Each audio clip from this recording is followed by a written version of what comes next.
Okay.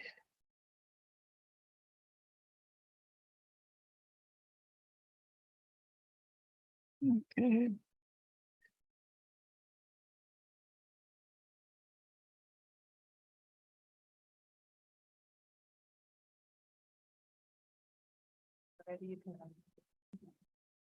Ready?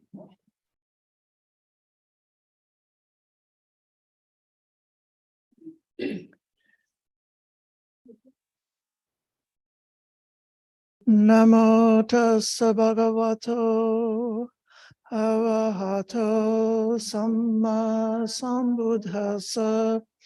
Namo tassa bhagavato arahato samma sambuddhassa. Namo tassa bhagavato arahato samma sambuddhassa. Welcome, dear monastic companions and all friends of Dhammadharini, friends of the Dhamma. This is the 2023 celebration of International Bhikkhuni Day, at which time we are reflecting and sharing about the establishment, the creation of the Fourfold Sangha, which is completed with Buddha's ordination of Mahapajapati Gautami, the Arahanta Bhikkhuni, who became the first Bhikkhuni to be ordained.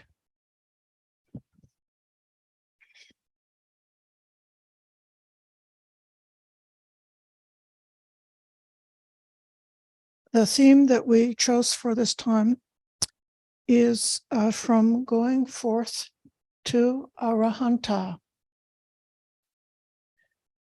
During the past 25 years, there has been so many outstanding accomplishments in establishing the opportunity for women to obtain the full ordination. And we will be presenting and remembering some of the highlights, landmark events, the courage of those candidates and those friends in the Bhikkhu Sangha worldwide who helped to make the revival of Bhikkhuni ordination a possibility in this Theravada tradition.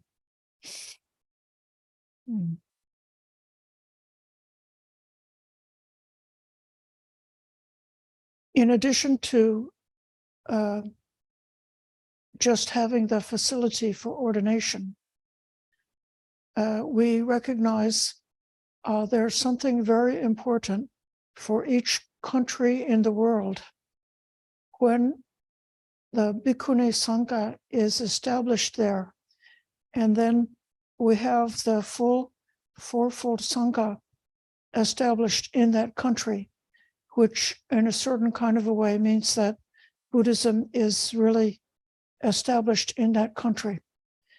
So we can remember when there were only 4 Theravada Bhikkhunis in the United States, or when there were only 4 Theravada Bhikkhunis in the country of Sri Lanka or in Thailand. More recently, we were very happy and gratified and felt so fortunate to be connected with the establishing of full Bhikkhuni Sangha in Germany. And now it seems like the European Sangha is just about to burst forth and flower in many different countries of Europe. And then this year, we are very blessed because we were able to bring into our community here for a period of together time during this Vasa. There are existing in the world 4 Bhikkhunis of Khmer heritage going back to the country of Cambodia. They have all been training together, developing their knowledge and skill together, with the possibility then in the very near future that the Fourfold Sangha will become established, will be successful, and start to grow in that country.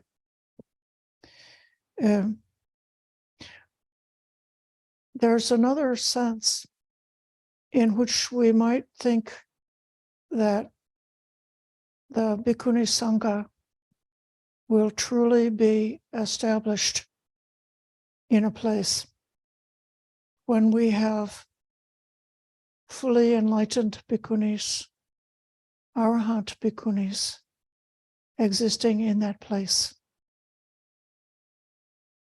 As we have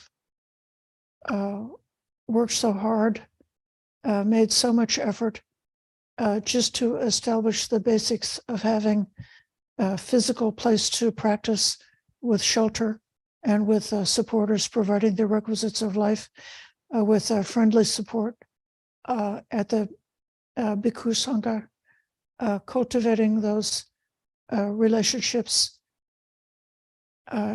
with the lay supporters and with the Bhikkhu Sangha, and developing the opportunities for training to become competent and capable with the Vinaya, the precepts of deportment, and the definition of the necessary Sangha kamas, the way in which the decisions and acts of the Sangha are done in the correct way, fit to stand and fit to hold. And so after getting the bare necessities of ordination established, then getting the basic necessities of good opportunities for training for women in the monastic tradition. And then we all begin to think, what is this for? What is our aspiration? What is the goal of our practice? Are we truly practicing in a way which is aiming for the goal, reaching for the goal, keeping our highest aspiration in mind? And this will be part of the theme for tonight's discussion. You will have a chance as the presentation goes along to meet each of the venerables who is here, as well as to meet some of the venerable Bhikkhunis who will be joining us through the Zoom. And now I'm going to turn the program over to Venerable Kaccayana, who is going to host the first part of this session. Thank you very much, Ayya. Namo Buddhaya. My respects to all the venerables gathered here. I'm happy to see so many of you online. And to the Dhamma friends also, all gathered together this evening. I am Bhikkhuni Kaccayana, and I appreciate Ayya Sobhana's invitation to speak. This year for International Bhikkhuni Day, we have a lot to celebrate in terms of the first part of our theme, the going forth part that Ayya Sobhana has mentioned. And this next portion of our program will look at things that we have to celebrate in terms of going forth for women. This year is the 25th anniversary of several important events in the history of the Theravada Bhikkhuni revival. Some of you who have been joining in Dhammadharini's events for the past couple of years might remember our celebrations for other 25th anniversaries recently. The 25th anniversaries of the groundbreaking Bhikkhuni Ordinations in Sarnath, India in 1996, and in Los Angeles in 1997, when our own founding abbess, Venerable Ayatthaloka Mahateri, received Bhikkhuni Upasampada in 1997. Now in 2023, we are celebrating the 25th anniversaries of two historic Bhikkhuni ordinations that happened in 1998. That is the International Bhikkhuni Ordination in Bodh Gaya, India in February 1998, which marked the revival of the Theravada Bhikkhuni Sangha in its homeland of India. And we have a couple Indian Bhikkhunis here with us today who will be sharing more about the current and future situation for Bhikkhunis in India. And that's the first one. Shortly afterwards, in March 1998, there was another Bhikkhuni ordination in Sri Lanka.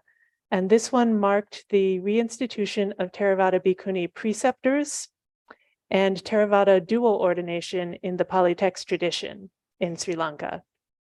This was a key turning point. And to be clear, this was the first all Theravada dual Sangha Bhikkhuni ordination per the Pali text tradition in Sri Lanka in the modern era, since a gap of about 800 years. Some people will say 1,000 years. It's not really that long. There are scattered references to Bhikkhunis in Southeast Asia, still to up about 200 odd years ago. But it was a long time since this had happened in Sri Lanka, and so worth celebrating together today. Before I begin with the presentation about that, I would like to acknowledge and appreciate all the work that our founding abbess, Ayya has done in researching and recording the history of these auspicious events. I believe she's joining us on Zoom from Aranya Bodhi Hermitage, the Ayya. But I'm not sure if her internet signal will be strong enough to allow her to participate fully. Greetings to everyone. Greetings, Ayya. Glad you're here. Anumodhana. Greetings, Ayya Sobhana. I am Metajivi, Venerable Kaccayana, and to all venerables and Dhamma friends who are joining. Anumodhana. Namo Buddhaya. Thank you. Yes. So thank you, Ayya. I'm glad you're here. And thank you for trusting me to present this material. I apologize for any mistakes I may make as we go ahead, but hopefully all... Namo Buddhaya. I am Sri Lankan Bhikkhuni. As a guest, I also joined this special day. Welcome. Greetings, Venerable. I'm from Sri Lanka. Yes, thank you, Venerable. Happy to have you here today. So I will go ahead now with our presentation on the 1998 ordination in Bodh Gaya, India. And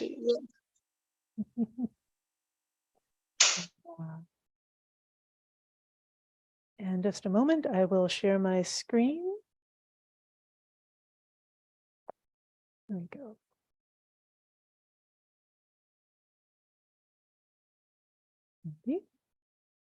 All right. The 1998 Bodh Gaya ordination. So we'd like to commemorate the February 22nd and 23rd, 1998 Bhikkhuni ordination in Bodh Gaya, India. This ordination was supported by the Most Venerable Siri Sumangala Mahanayaka Thero and the late Most Venerable Thalale Dhammaloka Thero, together with the Mahabodhi Society of India and many eminent others. This time now should be especially remembered as the 25-year anniversary of the revival of the Theravada Bhikkhuni Sangha in its homeland of India, as well as the 25-year Upasampada anniversary of our Dhammadharini assisting co-founding Bhikkhuni, Venerable Sucinta Maha-Theri from Germany.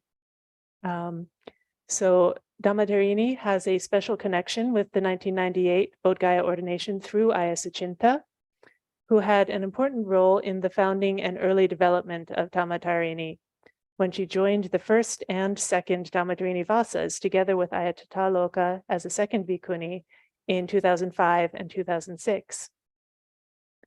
I have a comment from Ayya T. She especially wanted to say that she so much appreciates Ayya Sucinta's ready willingness to come when invited to Dhammadharini for the founding of the first Theravada Bhikkhuni Vihara in the Western United States. And appreciation also for the many things that Ayya Suchinta has participated in since then. I'm just going to share a little bit about Ayya Suchinta, and then we will hear from her a little bit about her experience at the Bodh Gaya ordination in 1998. Ayya Suchinta was born in Germany and began her monastic life as an anagarika at Amaravati Buddhist Monastery in 1991.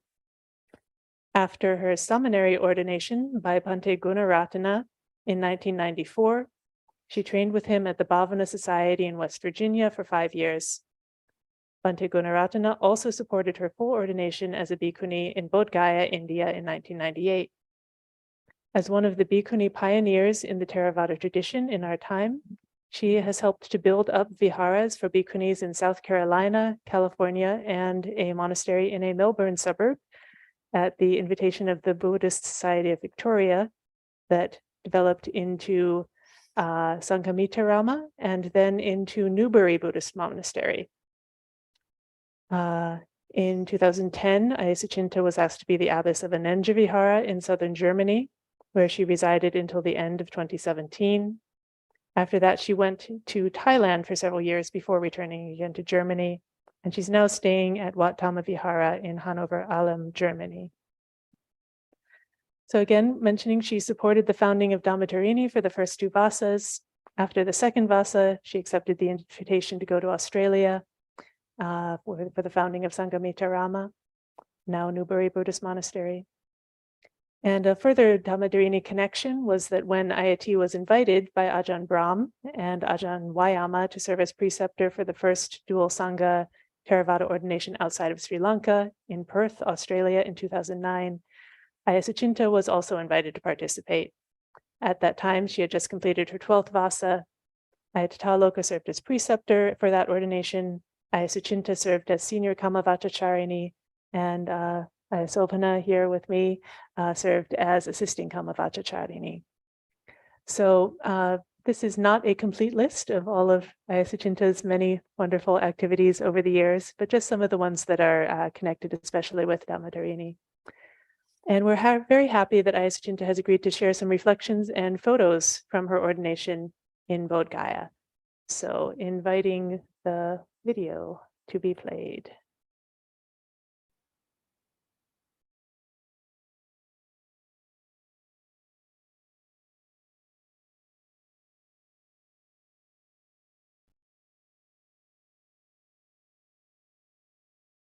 One of the Bhikkhunis who are beginning in Gaya in 1920, I want to express my gratitude first of all to the Theravada Bhikkhuni who have been letting me encourage the initial historical international full ordination ceremony and the most candidates from all over the world. Not long ago, this year on February 5th, he passed away at the age of 93. And I'm sure he will be remembered worldwide in the ordination. Of course, there is not one. I know we're not able to hear.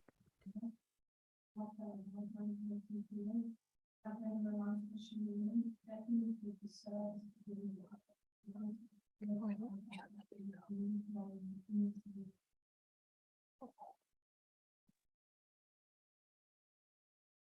the situation of the Ayya was an especially suited to find for the ordination and offered many subjects of education. There was chaos around us on the before many old in the Ayya to see noise and bird. Beggars, often children, come on to our roads or walks when we walk the surface place for the sleeping house with the Chinese people. The contrast inside the country started in Northern Ireland. There we found orderliness, cleanliness, light, and silence, usually thoughtfulness and meditation. Special care was taken to not very deeply. If we had surplus food in our food, help us respond to the activity to somebody who was the family. The blessing here, the word is life in a sacred space is so obvious, and the Bhikkhus and Bhikkhunis from Taiwan will be expected to have a ordination saw posters where many of Theravada's Bhikkhunis intention to conceive the ordination out of practice for one to have a spirit unit with the Bhikkhunis. The recognition of the ancient units of the lineage was Latin science and politics, solidarity and unity between the different traditions. Knowledge is there allowed to witness the reversal that the line of the nation persists by itself. However, American communities sometimes have free for us when all communities discuss and interview together and people. Because we have been our children back to all of the communities, there are three months to come from the only round to come and our knowledge of the future.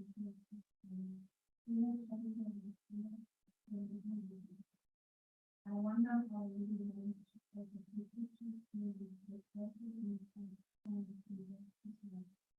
in the light of the Bhikkhuni Ordination and communities the message in the beginning of the afternoon and to the rest of the one of the main reasons of the mind is the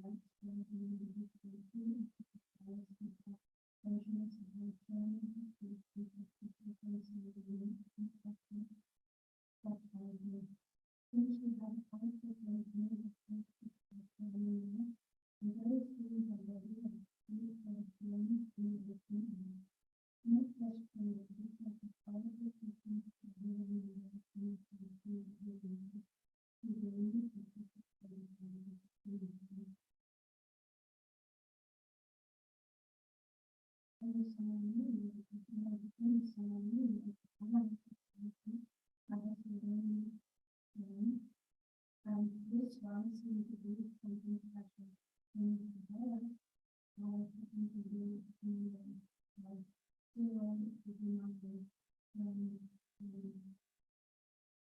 A lot of surprise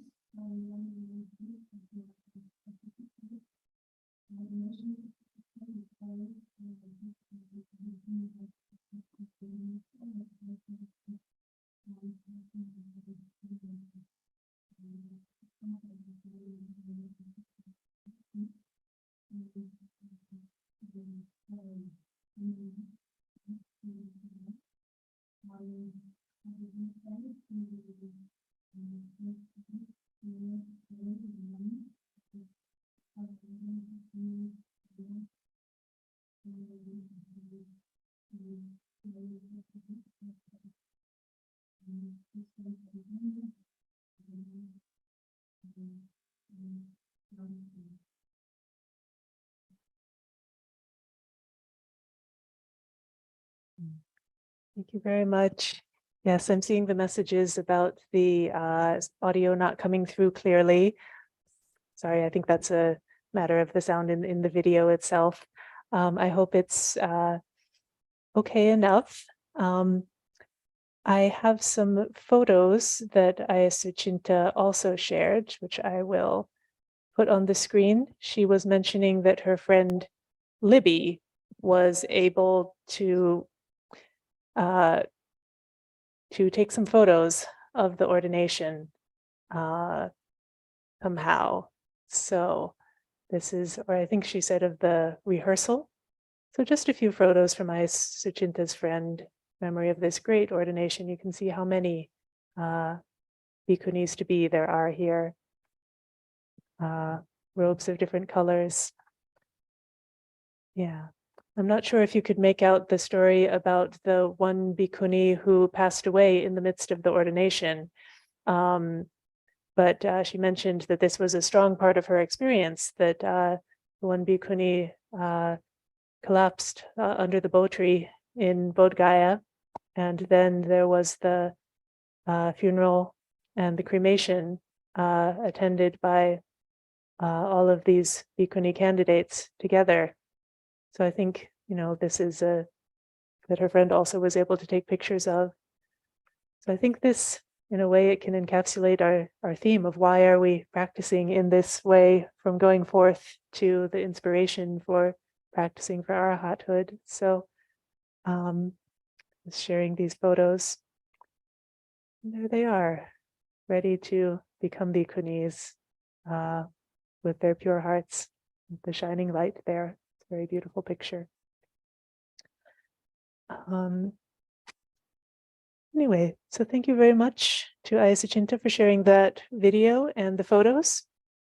As Ayya Suchinta noted, the 1998 ordination in Bodh Gaya drew participants from all around the world, including from the original homeland of Buddhism in India. And so that ordination, therefore, also marked the reestablishment of Bhikkhuni Sangha in India. And here with us today, we are very happy to have two Bhikkhunis from India, belonging to the next generation, ordained more recently. And we'd like to invite them to share their thoughts about the forward outlook for Bhikkhunis in India now, 25 years on from the ordination in Bodh Gaya in 1998. So inviting first, I think I saw them both online. First, Bhikkhuni Shakya Dhammadina. I'll give a brief introduction to her, and then we'll invite her to say a few words just for a few minutes about the forward outlook for Bhikkhunis in India. Bhikkhuni Shakya Dhammadina was born in Haryana, India. She ordained as an Anagarika with 8 precepts at Kushinagar in 2017 with Indian Bhikkhuni Sangha. Ordained as a Sikhamana at Vaishali, Bihar in 2018 with Buddha Chattopadisa Foundation of Thailand, and then ordained as a Bhikkhuni at Bangkok, Thailand in 2020 with the Buddha Chattopadisa Foundation. She has a bachelor's degree in communications, a MA in Buddhist philosophy with a gold medal in Abhidhamma philosophy, and she's preparing for admission in doctoral work. Her Dhamma work is mainly aimed at establishing a well-trained Bhikkhuni Sangha in India for the development of women in society. They have organized 2 short seminary ordination camps in which about 30 women took training about how to become a Bhikkhuni, good Bhikkhuni. They're now moving ahead for the 3rd camp in Sarnath in the month of November with the collaboration of Mahabodhi Society of Sarnath. They're also aiming at bringing back among lay people the lost Abhidhamma teaching of the Buddha, which is called the highest Dhamma of the Buddha. She has been teaching Abhidhamma from the last 3 years and teaching online for the last 1 year, and looking for a donor of land, not less than 2 acres, for a Bhikkhuni training center in India for the proper training and practice of Bhikkhunis. And her aspiration and wish and dedication for this work is that the Bhikkhuni Sasana may live long and the Buddha Sasana may live long. So welcoming now Bhikkhuni Ayya Shakya Dhammadina. Greetings, Venerable. Can we spotlight her video? Sadhu, sadhu, sadhu. Namo Buddhaya, Namo Dhammaya, Namo Sanghaya. I would like to pay my homage to Venerable Sangha presented here, to all the Bhikkhuni Sangha, Venerable Kaccayana and Venerable Tathaloka. I pay my special gratitude to both of you for inviting me here today. I am Bhikkhuni Dhammadina from India. Right now, Ayya Kaccayana she told you that we are going to organize a temporary ordination, Samaneri ordination next month in Sarnath, where the first Bhikkhuni ordination in the modern times was organized. So I am here in Sarnath today. I am talking from Sarnath today. So I'm very happy to share my views. Actually, we were talking about the condition of Bhikkhunis in India. If we say right now, I can see that because of the changes in the generation and education, I can see that mostly the young girls are attracting towards the Dhamma. And even because I am the new Bhikkhuni, I don't have many experience. I'm not Theri, but many young girls come to me that we want to get ordination with you. We want to stay with you. So I can see that we are having a strong Bhikkhuni Sangha, especially the young ones.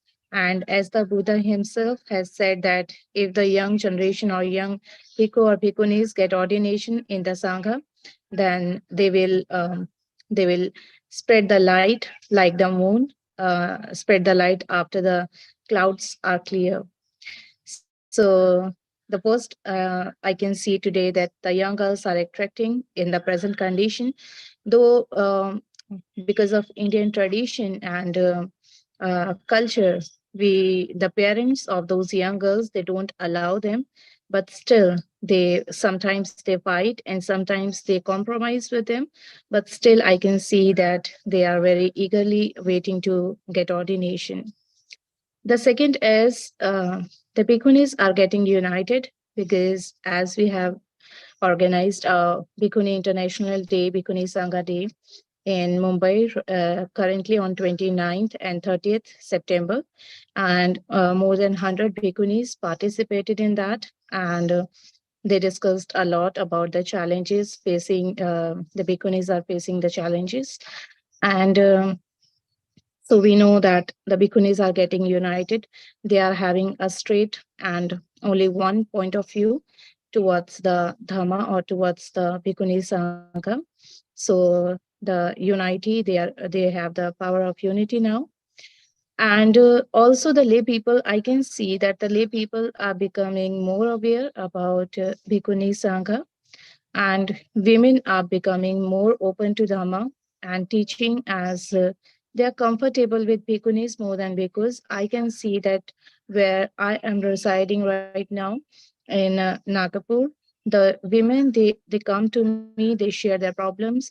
I guide them, they get the mental peace, they get the peace at family also in the family issues. Sometimes there are financial issues or some other issues. But when we guide them, they can share with us more comfortably than the bhikkhus. So this is also an advantage that the lay women, because we know the conditions of women is not good in India. Still, they are like under pressure. But in Nagpur, you can see them handling all the viharas and taking care of the viharas. And if they are bhikkhunis, they have bhikkhunis in their viharas, so they become more comfortable to share their problems with them, and they get the proper guidance with them. Even the male or husbands, their husbands, they don't stop them to go to the vihara. So Bhikkhuni Sangha is very important in India, especially for women, for the growth of women, not only for the bhikkhunis, but also for the lay women to get the development, to get the mental development. But I can see that there are some obstacle, I would say, that is stopping somewhere to grow Bhikkhuni Sangha in India, which I personally have experienced. The first is I can see in India, Bhikkhuni become more social and political uh, than religious or spiritual. Actually, being a bhikkhuni, what I think is, because when I got ordination in 2017 or 18, 17 when I become anagarika, I resided in Nepal. But in 2018, when I came to India, I did not have any knowledge about the Bhikkhuni Sangha actually, because I got ordination only for a temporary period, but it extended up to like 7 years now. And I don't think so I'm going to leave it until I die. So when I became Bhikkhuni, I did not have that vision, or I did not think about the Bhikkhuni Sangha. But gradually, when I came to Nagpur and I saw the Bhikkhuni Sangha, I had that thought that I should do something for the Bhikkhuni Sangha. And the thought came to my mind because when I saw the Bhikkhunis becoming more social and political, not religious or spiritual, I would say. So I think the proper training is lacking somewhere. The Bhikkhunis are working hard. They are the life of Bhikkhunis are more harder, I would say, than the bhikkhus here in India, because the bhikkhus get easily viharas. They can stay in viharas easily. But when it comes to Bhikkhunis, as we don't have Bhikkhuni temples like in other countries, we have temples built by the Upasaka and Upasikas here in India. So the Upasaka and Upasikas, they rarely allow women to stay in the viharas because they are afraid that if the women would stay alone, what will happen? Like something wrong can happen with them. So who will take the responsibility or something. So when even I, because I am young, and when I went to stay in the vihara first, so the upasikas were very worried and they said, no, we cannot keep you in the viharas um, because you are young and you will stay here alone. It is not safe for you. And I made them believe that nothing will happen to me, because if something happens to me, that is the fruition of my karma, I would say, the phala of my karma. So nothing will happen. I am strong and the Dhamma is strong and nothing will happen. So they believed me and they kept me there. And now they are very satisfied that nothing can happen to Ayya, and Ayya is very strong and Dhamma is very strong. Nobody can do anything to her. So Bhikkhunis are still working hard and they are struggling with the situations in India, because Bhikkhunis are still treated as lay women, after being ordained even. Like they are Bhikkhunis, but they are being treated by the Bhikkhu Sangha or by the lay people like Bhikkhunis are still lay women, and we need protection for them. We need something special for them other than the bhikkhus. So we should, I think Bhikkhunis should be more religious and spiritual if in India, then the lay people will become more comfortable, and they will not have to worry about the Bhikkhunis even. So Bhikkhunis are struggling, Bhikkhunis are working more harder than the bhikkhus, but still we are not getting what we should get. And this is only, I think, because of the lack of proper training.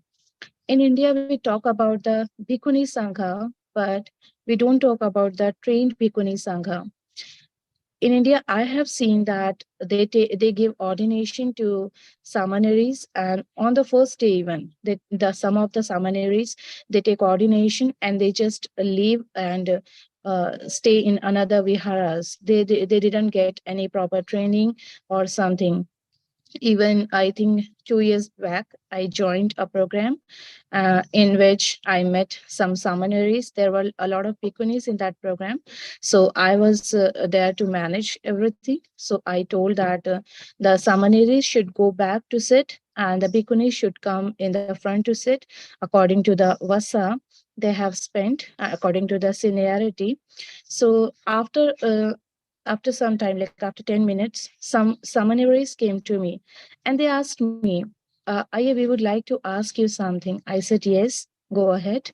And they asked, what is the difference between the Samaneri and Bhikkhuni? I said, wow, you don't know that.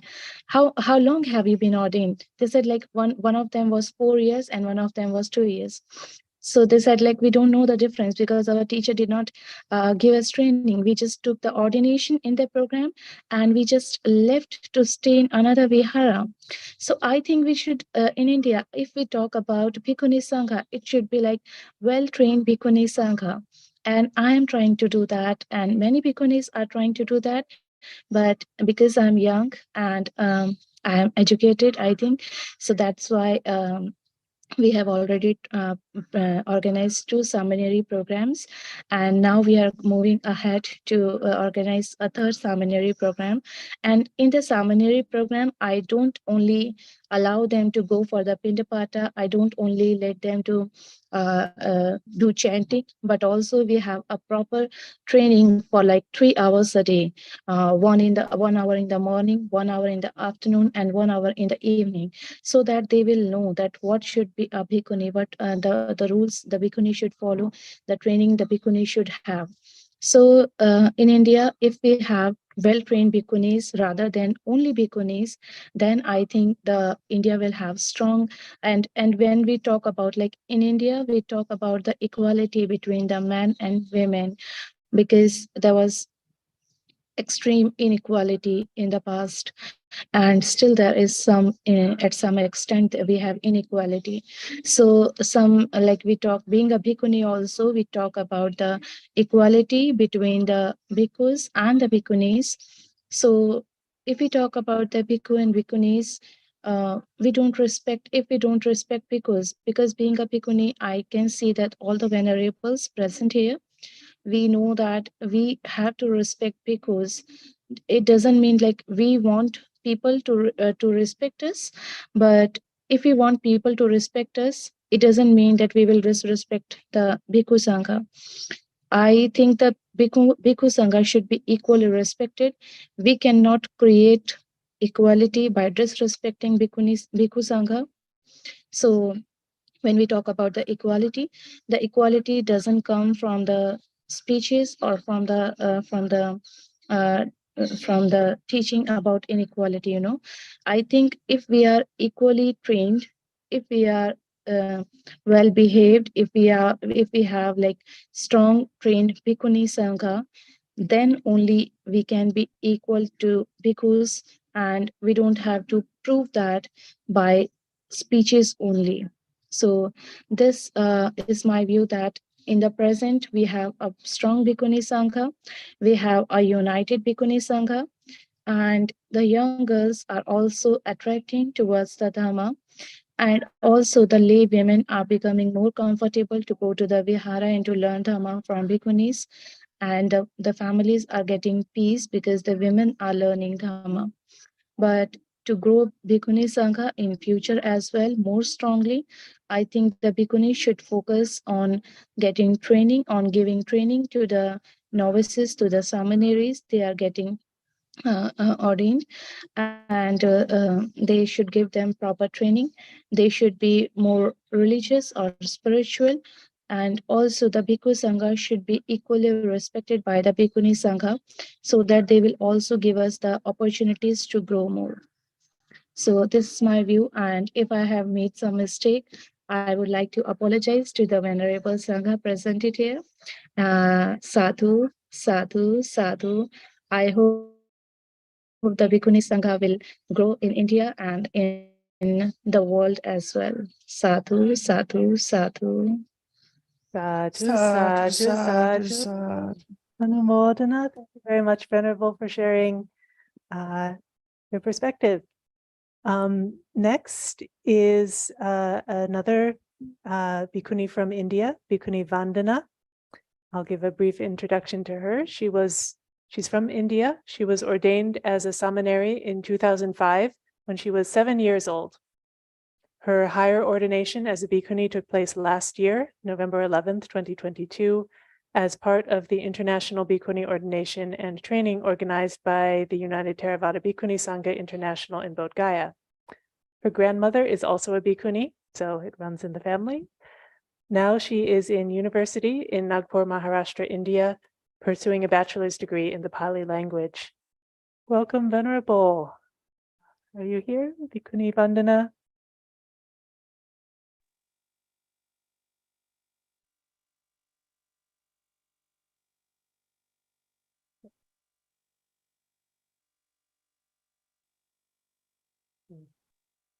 Can't hear you, Venerable. Yeah, I don't know. You're not muted, but can't hear you. Are you connected to audio?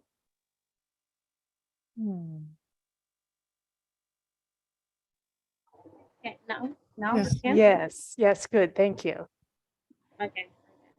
So I would like to thank the Thamaka Ayya for inviting me here to give precious time to represent Bhikkhuni Sangha from India.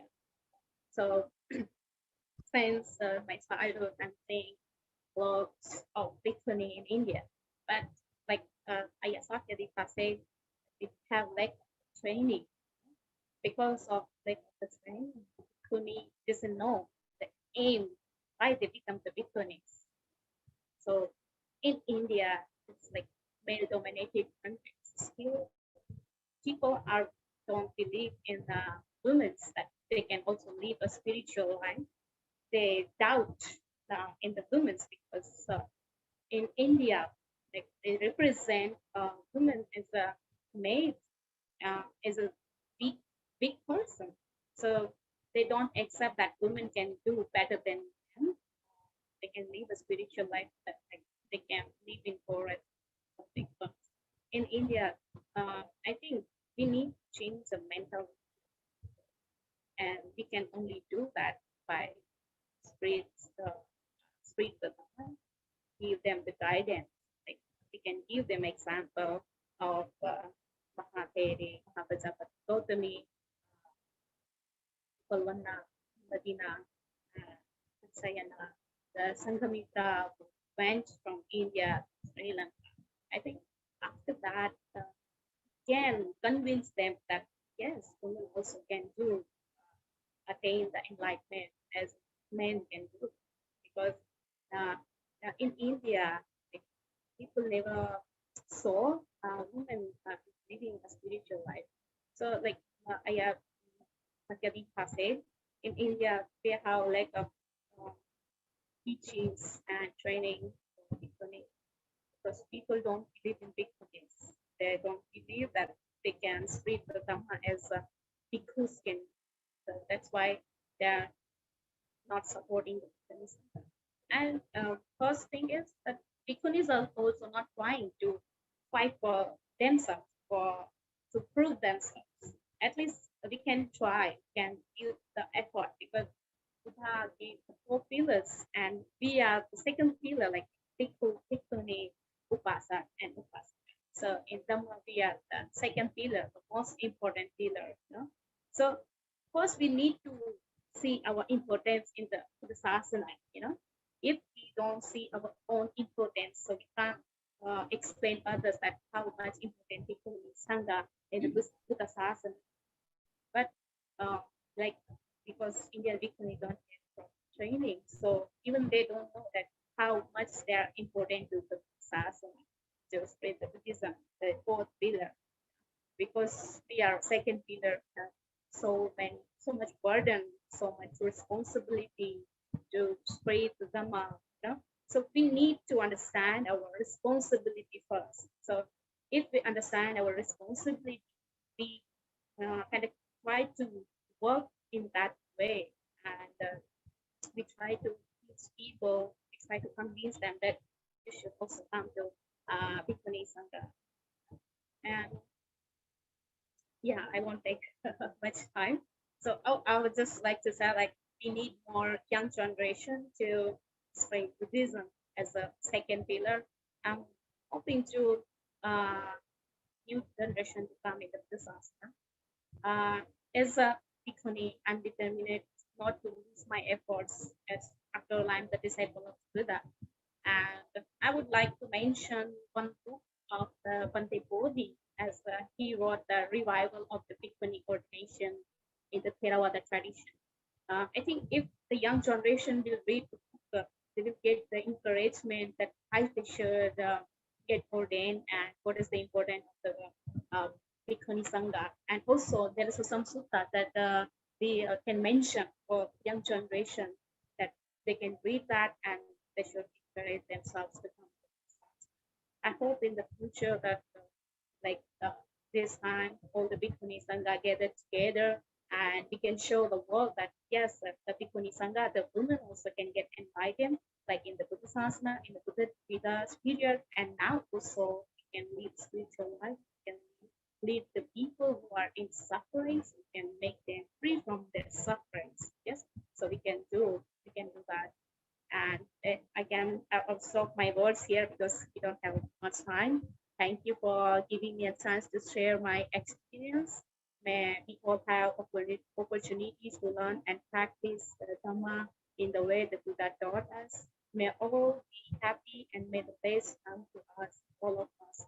Sabbe sabta bhavantu sukhita. Sadhu, sadhu, sadhu. Anumodana. Thank you, Venerable, for being with us this evening, or morning for you, I guess.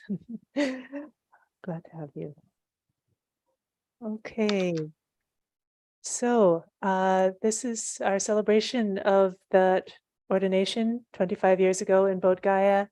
and all the fruits that we see here in the continuing Bhikkhuni Sangha in India, as well as the challenges. Thank you both, Bhikkhuni Shakya Dhammadina and Bhikkhuni Vandana, for joining us this evening.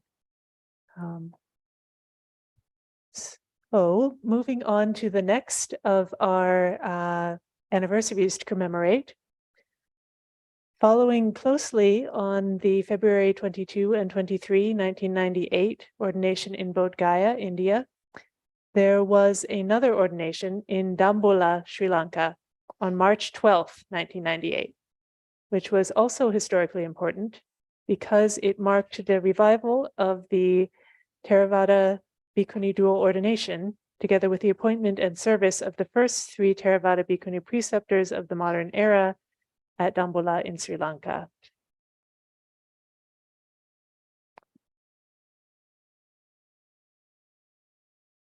So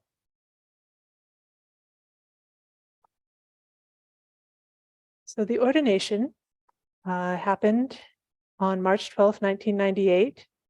This photo that you're seeing here is not actually from March 12, 1998, but this is a photo of later on the Bhikkhu and Bhikkhuni ordination masters of Dambulla. We were not able to get pictures of the event itself, despite many heroic efforts on the part of many people, led by Ayya. But we do have some photos from Dambulla, and we want to commemorate the event on March 12, 1998, which was the Medin Poya full moon day. It happened in the Sima Malaka at Dambulla Raja Mahavihara, led by the Most Venerable Siri Sumangala Nayaka Mahatero. He is in the photo here in the middle. And along with the late Most Venerable Talale Dhammaloka Tero, with Venerable Bhikkhuni Paduke Sumitra, Venerable Bhikkhuni Nyanasari, and Venerable Bhikkhuni Eheliyagoda Satasumana, serving as Pavatini Upajayas, that is Bhikkhuni preceptors. So this ordination in Dambulla followed very closely on the higher ordinations of the first 30 Sri Lankan Bhikkhunis in India and Sarnath in 1996, and in Bodh Gaya in February 1998. A little bit about the history of this ordination. Out of the 300 most senior and qualified 10 precept nuns, that is Dasasil Matas, that Dambulla interviewed, concentrated preparatory training was given in Sri Lanka with the plan to offer one-sided Theravada ordination with the Bhikkhu Sangha only. However, then came the invitation to join in a dual Sangha ordination in India. And so the plan changed, and the first 20 undertook dual ordination in Bodh Gaya. And then a dalikama. This is a strengthening action. Dalikama literally means strengthening action. It was to confirm their Theravada Bhikkhuni ordination. So dalikama in Sarnath with the Sri Lankan Theravada Bhikkhu Sangha directly afterwards. So then the 20 new Bhikkhunis returned to Sri Lanka, and for 1 month were trained and educated intensively in how to give dual ordination Bhikkhuni ordination. The 3 foremost and senior-most of the leading nuns were trained intensively for 1 month in preparation for their Bhikkhuni preceptor appointments. Also, the Acharyinis and ordinating Bhikkhuni Sangha had training during that time. Then on the Medin Poya day, the March full moon, remembered in Sri Lanka specifically as the lunar anniversary of Mahapajapati Gautami's stream entry day. Today is the anniversary of her Arahatship day, so that's a nice connection also. So after the appointment of the first 3 Theravada Bhikkhuni preceptors, the first dual Sangha Theravada Mahavihara Pali text procedure, Bhikkhuni Upasampada, was performed for the next 22 of the top candidates. So it's important to note that those 3, the 3 you have on the screen here, were eminent and highly educated and practiced leading Bhikkhuni teachers with exemplary reputations in monastic life for more than 30 years before their Bhikkhuni ordination and their appointment. There was also a Bhikkhu preceptor for this ordination, additional to the Bhikkhuni preceptor. This is actually not required or does not occur in the canonical Pali text Vinaya, but the Bhikkhuni preceptors had not yet met the requirement of 12 years seniority as Bhikkhunis. It's important to note that this not meeting the requirement in the Pali text Vinaya, although considered improper, is only a pachitya offense and does not invalidate an ordination. It's the same level of offense in Vinaya as cutting a flower or taking an unallowable food in the afternoon. It's to be confessed, but not terribly damaging or destroying the bhikkhu or bhikkhuni life, and does not invalidate the ordination. Likewise, the numbers ordained with the support of those bhikkhuni preceptors, there are 2 pachitya precepts concerned with limiting the numbers of bhikkhunis who can be ordained to 1 per preceptor every other year. Violations of this are likewise to be confessed by the preceptor, but likewise, it is not a terribly damaging offense. It does not invalidate the ordination for the candidate. And so for this part of ordaining more than that, the example was taken of Sankamita Theri, the great Arahant Bhikkhuni, who is remembered for bringing the Bhikkhuni Sangha and also the Bodhi tree to Sri Lanka. So her example, she and her company of Bhikkhunis from India ordained 1,000 women relatively straight away, right upon arrival in Sri Lanka. So we have that precedent from an ancient Arahant Bhikkhuni. The first 3 Bhikkhunis, preceptors who were appointed and who served in the revival of all Theravada dual Bhikkhuni ordination in Sri Lanka in 1998 were Venerable Paduke Sumitra, Venerable Rahatungoda Sadhasumana of Eheliagoda, and Venerable Panagoda Mitra Jnanisari. The first, Venerable Paduke Sumitra, has served with the ASEAN Bhikkhuni Association's leaders for Bhikkhuni ordination on Koyo Island in Thailand, as well as for the Nirotaram Bhikkhunis community in Thailand, and in support of Ayya Santini Theri's Bhikkhuni community in Indonesia. So she has served widely internationally in addition to in Sri Lanka. And the second, Venerable Sadhasumana Theri, is the Thai Venerable Tamananda Theri's Bhikkhuni preceptor. So both of them have served considerably.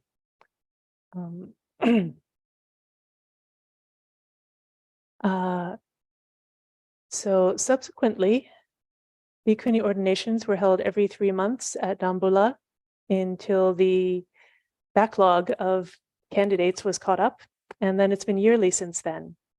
By the beginning of the 21st century, there were more than 200 Theravada Bhikkhunis ordained in Sri Lanka. Within 15 years, there had been a total of 31 ordinations with 1,500 Bhikkhunis ordained.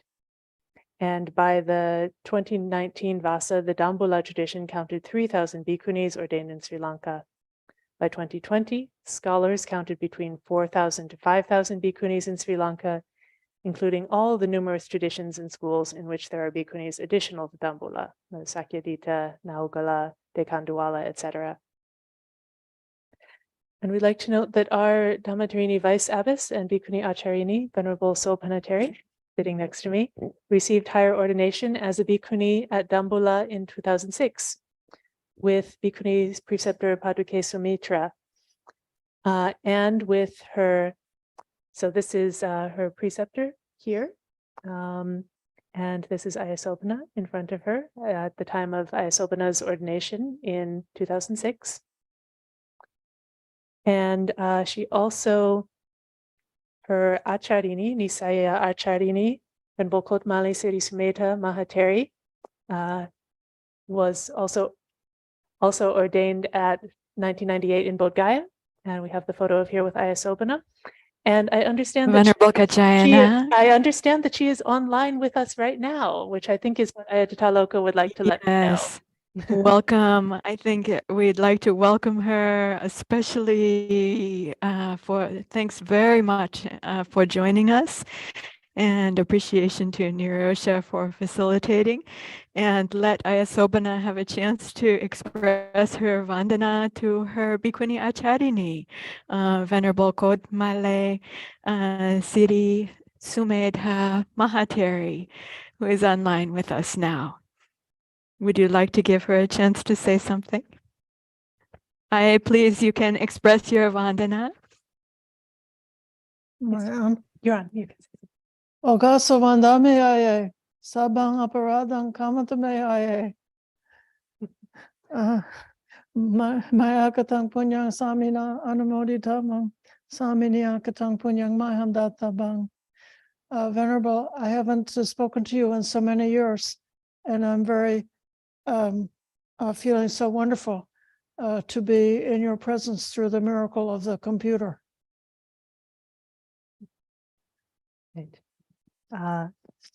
Venerable Siri Sumedha, if you're there, would you be able to turn on your camera or say a few words? We would be delighted to see you if you're here.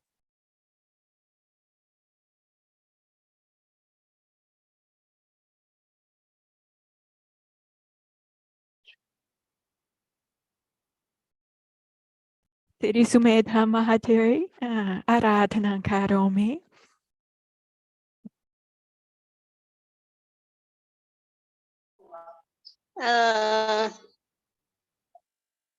Vandami all of Ayya. As I think Venerable Sri Sumedha Theri can't understand or can't speak in English fluently, that is why her phone has muted. Thank you, Nirosha. I'm glad you could join. Thank you very much for helping us to invite Venerable Bhikkhuni Siri Sumedha Mahateri, our Ayya Sobhana's Nisaya Acharini, to join us today. We rejoice in her Bhikkhuni Upasampada in 1998 in Bodh Gaya and her great international service for the Bhikkhuni Sasana. Can I speak something? Can I speak something? Yes, please. Yes.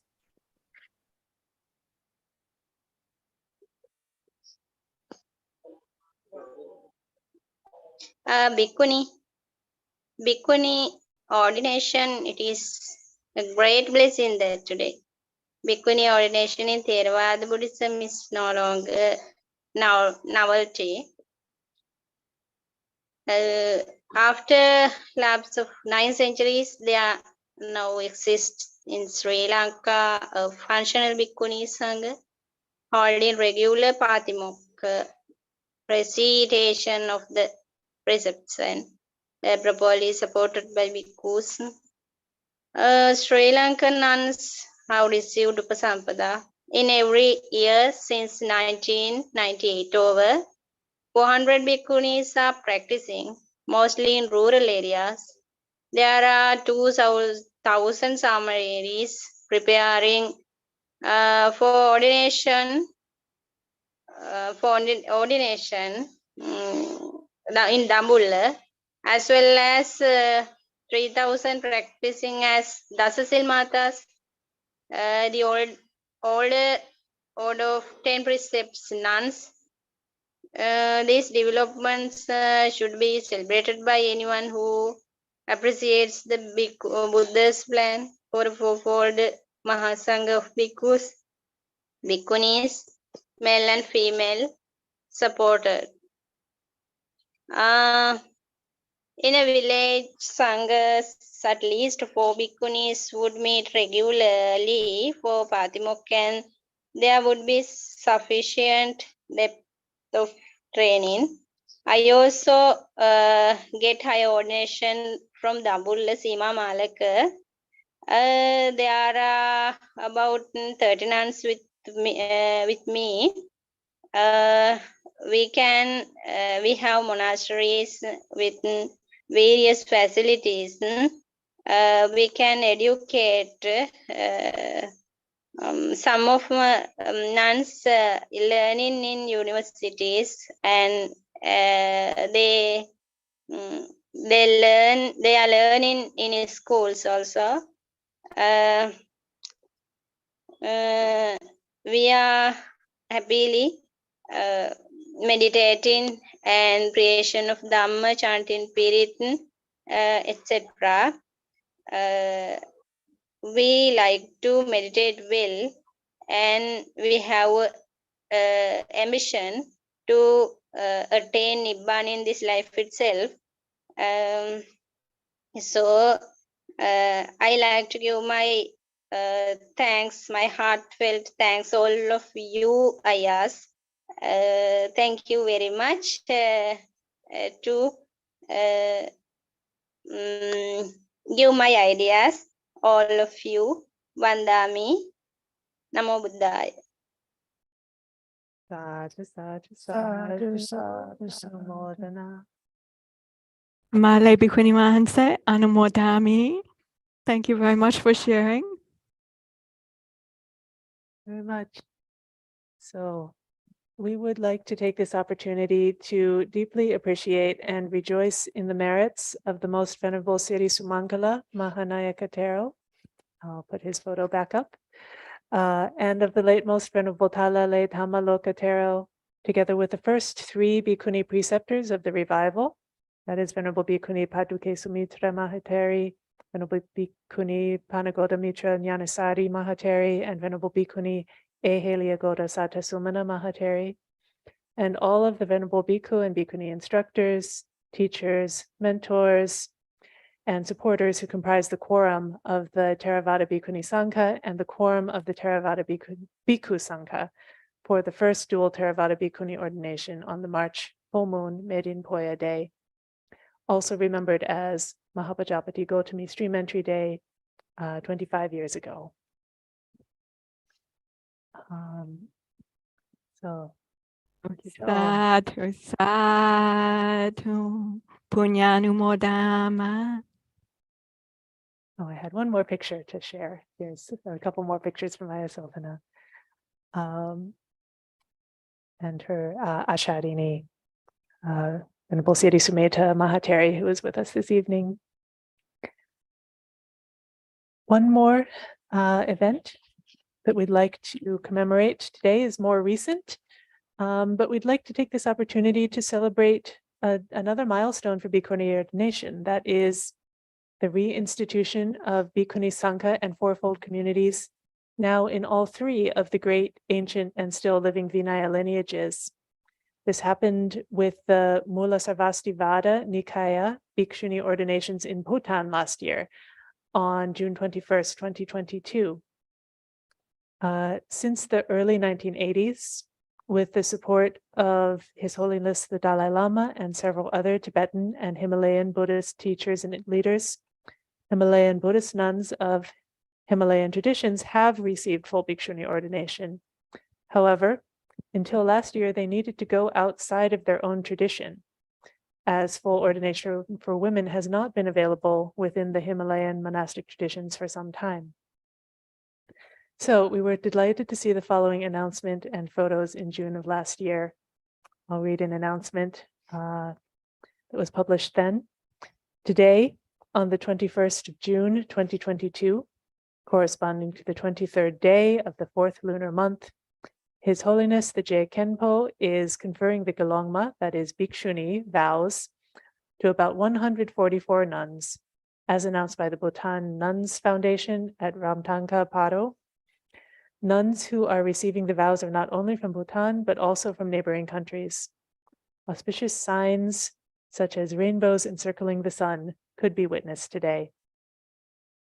Her Majesty the Queen Mother, Gyalum Tshering Yangdong Wanchuk, and members of the royal family, along with their eminences the Dorji Lopen, Chogchi Lopen, and Laichog Lopen, attended the program.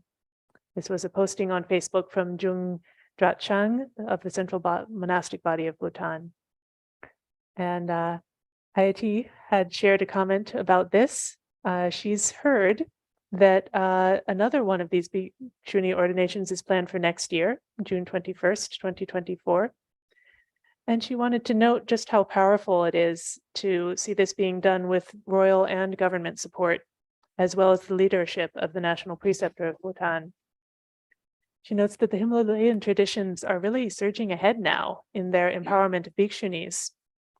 We see increasing tens of Geshe-mas graduating. This is like a monastic doctor of philosophy in Buddhism, now available for women more and more. Also increasing tens of Togden-mas going into and graduating from long intensive meditation retreats. In addition to this report from last year of increasing hundreds of well-supported, fully ordained Bhikshunis. So for the 3 trainings of Sila, Samadhi, and Panya, with Sila, we see this growth in ordination. With Samadhi, we see the retreat practice. For Panya, we see the high-level doctrinal training and teaching. And in this way, the Himalayan traditions are really surpassing by what we're offering for women in Theravada Buddhism at Bhikkhunis at this point. Ayati noted it's not that Theravadins are less capable, but it seems like our systems and support need to have the willpower to move the situations and make the important big shifts. She says she would not like to see the Theravada continue as such a comparatively low level in this regard, and hopes that we could catch up. Full ordination is important, as is deep and long retreat, as is this deep high-level study and training and teaching. So I just want to appreciate Ayatoloka's comment about that, which will tie into the second part of our theme for the evening of from going forth to Arahanta then and now. And we'll touch back on the Arahanta part during the panel discussion a little bit later in the program. But first, there is one more Bhikkhuni Sangha milestone that we'd like to recognize. That is on July 1st, Venerable Bhikkhuni Ayya Theri, abbess of Ananja Vihara in Germany, who ordained at Aranya Bodhi Hermitage in 2010 with Ayatoloka as preceptor.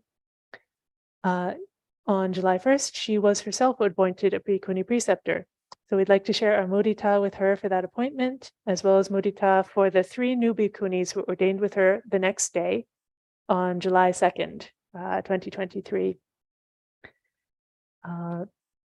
So there's if anyone would like to watch the video of this, I'm going to put the link to that in the chat.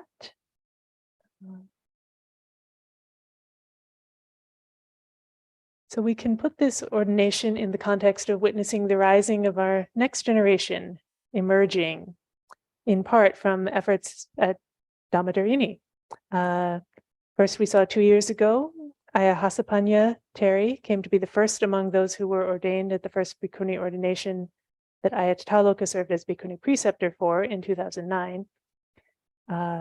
Ajahn Hasapanya was the first among those to be appointed a Bhikkhuni preceptor herself at her own monastery, Dhammasara, in Western Australia, where she herself trained and entered monastic life and now serves as abbot. And then Ayya Palanyani, who is, let's see, where is she in this photo? She's, not her. I have a very small photo on my screen here.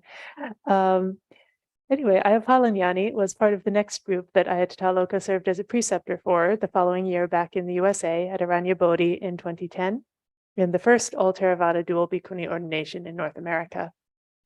She becomes the second to also now be appointed as a Bhikkhuni preceptor for her own students at the Bhikkhuni monastery she's leading up as abbess in her home country of Germany, Ananja Vihara. She is the first Theravada Bhikkhuni to be appointed a Bhikkhuni preceptor in Europe. And so with the new Bhikkhunis training at Ananja Vihara for this Vasa, the Bhikkhunis community there will be able to have their first Bhikkhuni Sangha Katina coming up soon in November. So mudita to the whole community there. These are wonderful milestones of growth for the whole Theravada Bhikkhuni Sangha. And we should mention we're especially happy to have with us here tonight one of the 3 Bhikkhunis ordained in Germany at the start of July. This here is Venerable Jutindara, who is also, she's sitting, maybe our camera can turn that direction. Venerable Jutindara is here in the room with us. She's spending this Vasa with Dhammadharini at Aranya Bodhi Hermitage. along with 3 other Bhikkhunis of Khmer Cambodian heritage. Can they use the Zoom? Yes, we're with the new camera here. I can stop the screen share for a moment. And yes, here we have Venerable Chitindara in the corner, along with our other Bhikkhunis here at Dhammadharini Monastery. Sadhu, glad to see you. Anumodami. And one more connection to acknowledge is the role of Ayya Sudhamma, who is here in this photo of the ordination in Germany. She stays at Charlotte Buddhist Vihara in North Carolina, and she served as a senior acharini in Germany for Venerable Chitindara.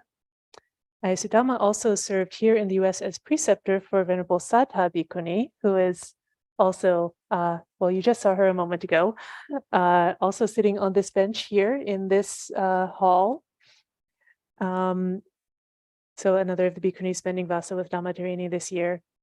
So Ayya Sudhamma joined for the first 2 Vasas at Aranya Bodhi Hermitage.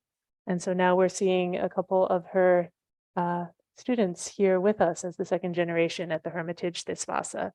So we rejoice in all of these things.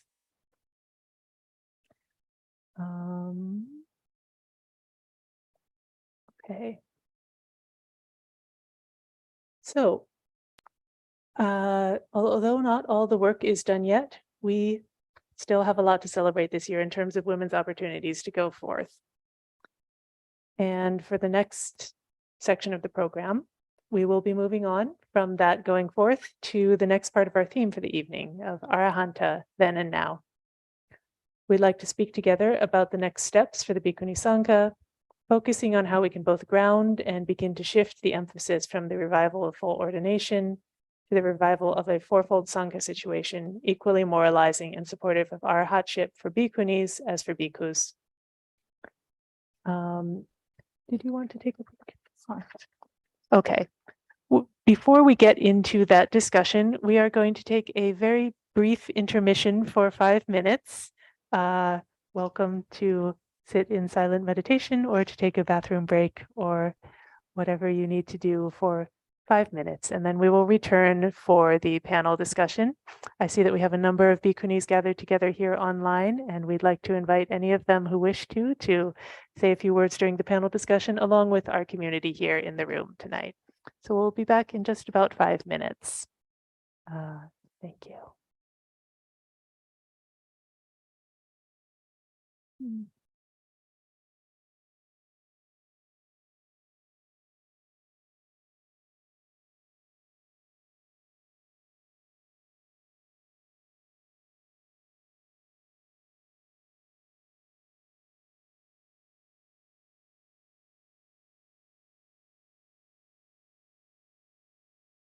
Namo tassa bhagavato arahato samma sambuddhassa.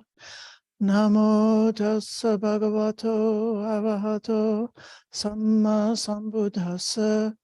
Namo tassa bhagavato arahato samma sambuddhassa. Buddham dhammang sangham namasami. Dear friends, those who participate regularly in Dhammadharini's programs know that very frequently you get a chance to hear my voice. I'm very delighted this evening to step back a bit and to give you a chance to meet and hear from the wonderful group of monastics and Bhikkhunis and seminary who are here at practicing with us at Dhammadharini Monastery and the Aranya Bodhi Hermitage. And then as well, we have the possibility of hearing from a few of the Bhikkhunis who have been with us in years past and now have traveled around the world and establishing their own times for practice.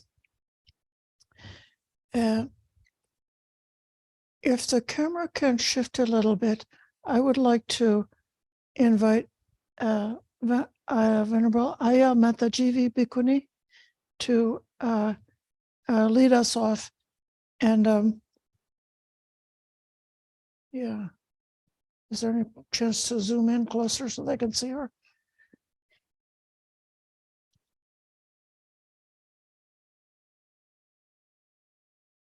Yes.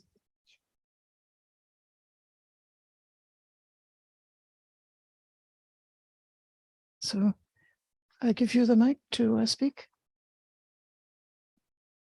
Yes.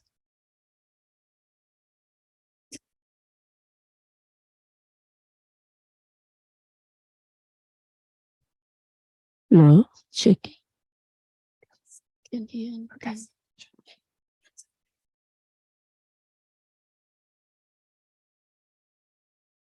Hello, checking.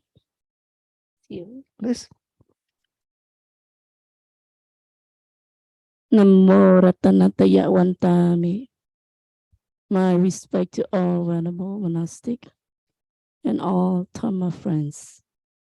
I am Metta Jivi Bhikkhuni. As evening, we celebrate the 25th anniversary of the International Bhikkhuni of Theravada. So I think this is my first time joining Zoom with the Bhikkhuni around the world. And I'm so happy. So I would like to share a little bit about myself. I grew up in a family with in Buddhism, but for myself, I don't understand what is the Buddhism mean. But we pay attention and we really respect our parents, and we believe in karma. We are afraid of doing wrong thing. So as we growing up in the family such like that, the parents always care about the kid and teach the kid from the beginning how to respect the parents, how to help each other in the family, and then move out, extend out from the family and outside, respect the senior people. And there is I live in a small village, about 50 families. And there is also a temple that represents of our neighborhood. So when I was a girl, I used to see a lot of boys that when they grow up about like 10, before they getting married, they had to like enter the monastic. They get ordained as the seminary or bhikkhu. This is the tradition I used to see and hear, but none of girl. But for myself, I curious about that. And sometimes I heard about the people say, oh, girl cannot like ordain going forward. So for me, I feel curious, but for me, I feel like hopeless. I feel hopeless, but in life, but I never give up. What is life mean? I always like dreaming about being going forward and wear the robe as other boys. When I was about like 6 or 7. But and then my family and moved to US. I grew up in US. I left my country when it was like 16, 17.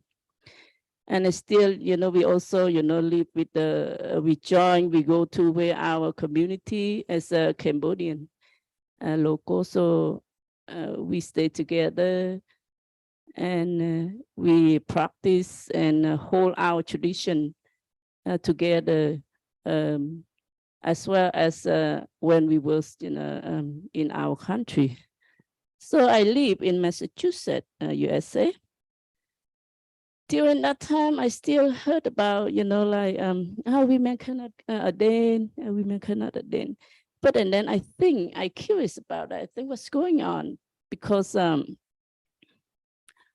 I read some book about the Buddhism as well, and then I start to my mind and flick up about the Buddha teaching, and I constantly read some part of the Buddha teaching that the Buddha was the enlightened one, and he the one said all the human beings are sentient beings. And I curious what's going on in this world, only like men or women, but how come only men can go forth but not girl? I curious about that.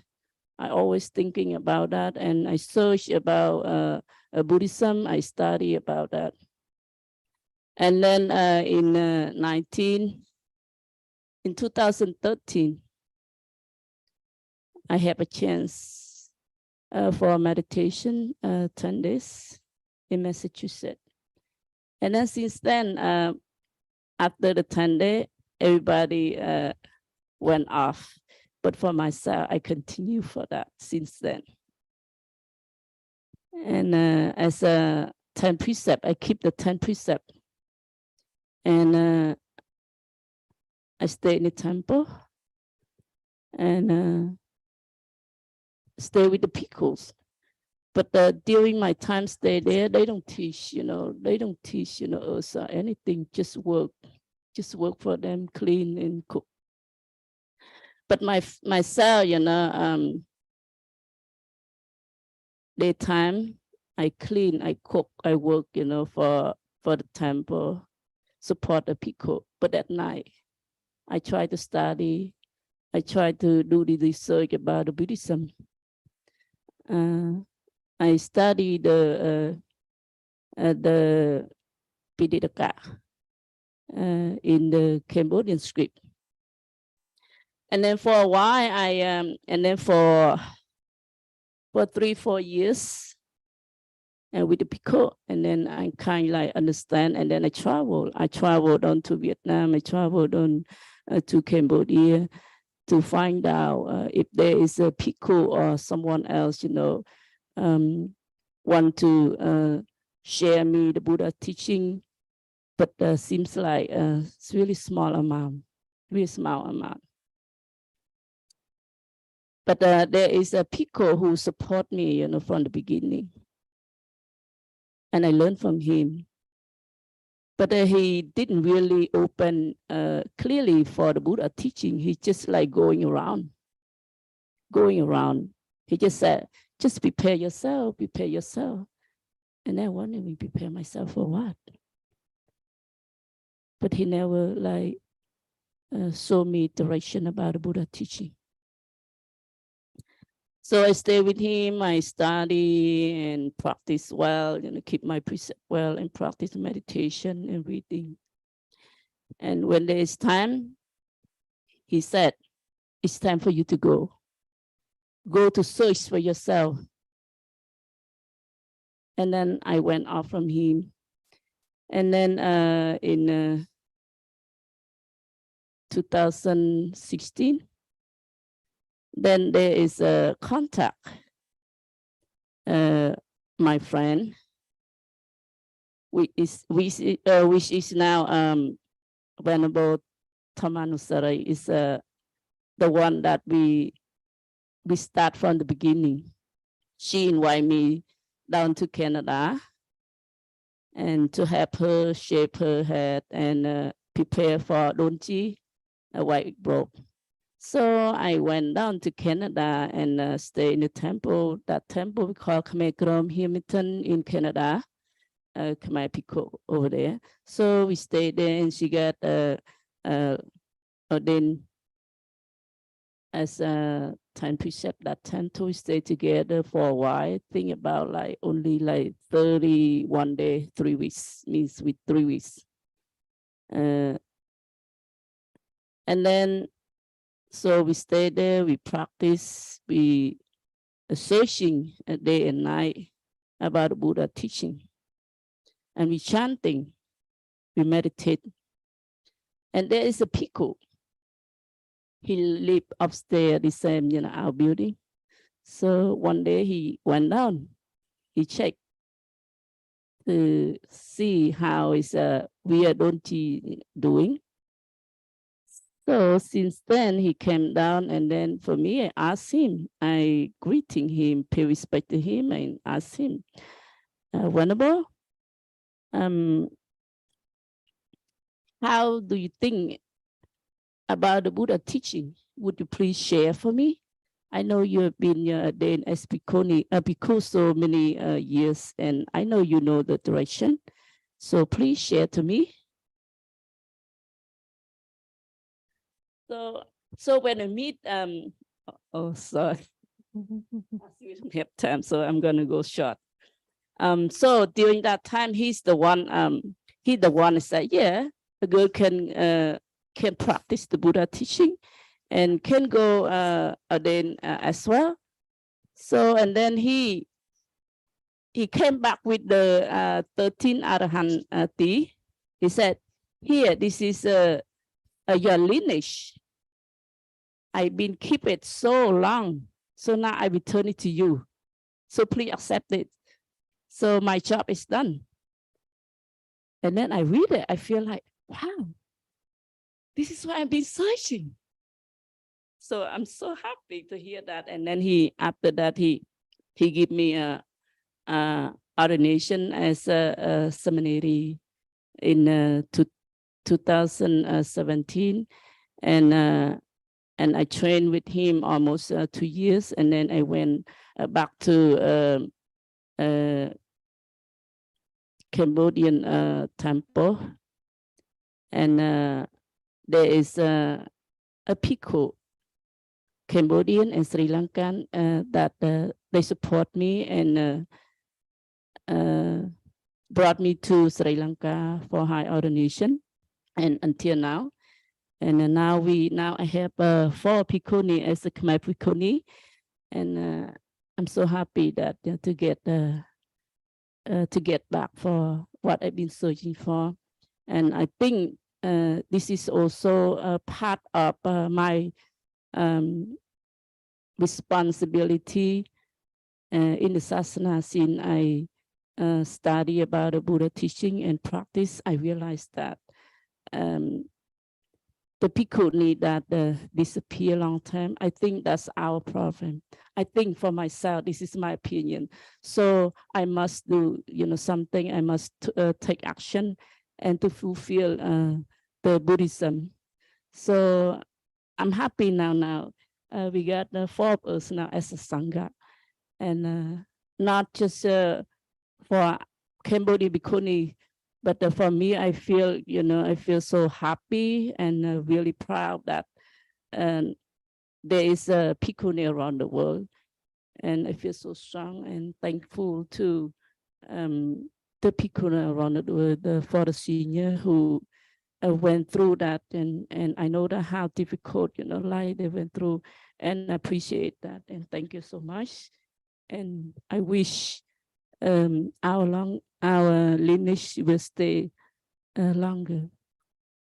So thank you so much. Sadhu, sadhu, sadhu. I would like to invite our founding abbess, Ayya Tataloka Mahatheri, to speak to us now, knowing that being out there in the wilderness of Aranya Bodhi, you never know when the power might go away or the signal might go away, but we're so blessed now to have Ayya Tataloka and Seminary Tavira together with us through the computer. So Ayya, if you would please speak to us for a few minutes. Sadhu, maybe I would say something later on. I'd really like to give the opportunity to all of the other Bhikkhuni venerables who are here. I'll just say briefly right now, what a blessing it has been and is to be here at Aranya Bodhi this Vasa, and for Dhammadharini to have 8 Bhikkhunis together for the Vasa this year, and the first 4 Cambodian heritage Bhikkhunis to be here practicing together, studying Bhikkhuni Vinaya, camping at the creek and the saddle, and being out in the forest together. And, that's been wonderful. Listening to Ayya TV speaking, I was just reflecting on the legacy of our late most venerable Samdech Mahagosananda, who was so encouraging to me when I was a seminary. And then also for I met Jivi in Lowell, Massachusetts, from Mahagosananda. That was like his home base in North America. And I think his encouragement and dedication for the revival of Bhikkhuni higher ordination is a big part of how things the Cambodian Bhikkhunis, and encouragement for myself. And I want to say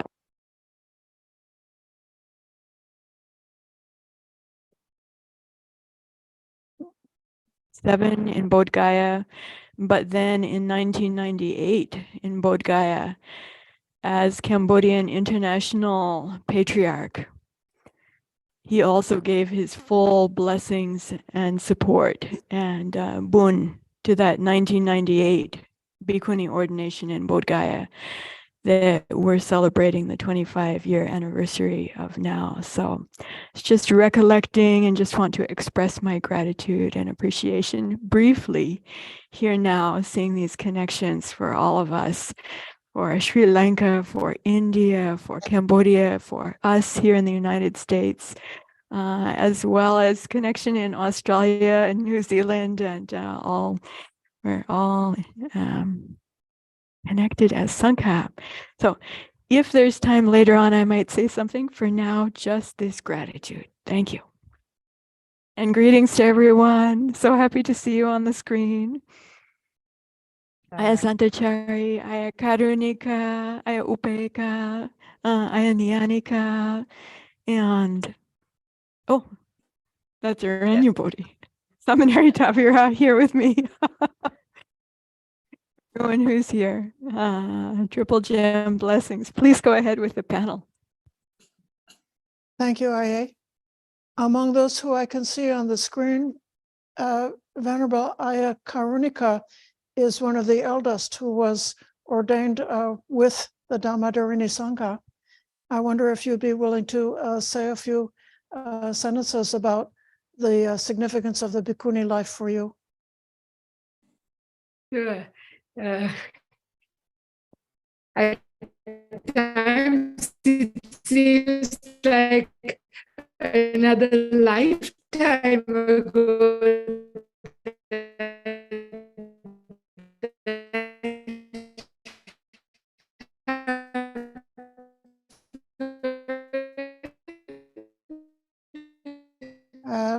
Your voice is not coming through very well because of the signal.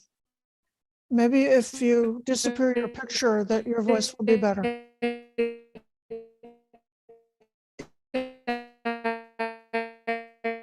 It was like only yesterday. Everybody there was, tremendous situation in the rainfall. No. Are you able to hear us now? Can I have a thumbs up? It's better. Okay, all right. So it has been really an interesting path for me, and I have been quite fortunate to have support and training practice at Dhammasara from my ordination, from my Pabbaja, and with very conducive conditions. But what was most amazing for me is the life that I have right now here at Santi Forest Monastery. So this is a place in New South Wales where we have another opportunity, another place for nuns to practice. So being here every day when I wake up, I think another day that we are able to be here is giving an opportunity for other women to take up ordination, to take up the practice and live this life. And it is also like a really conducive environment, being in a forest and being in a quiet place, but also with good support here. So we have really this kind of good conditions available.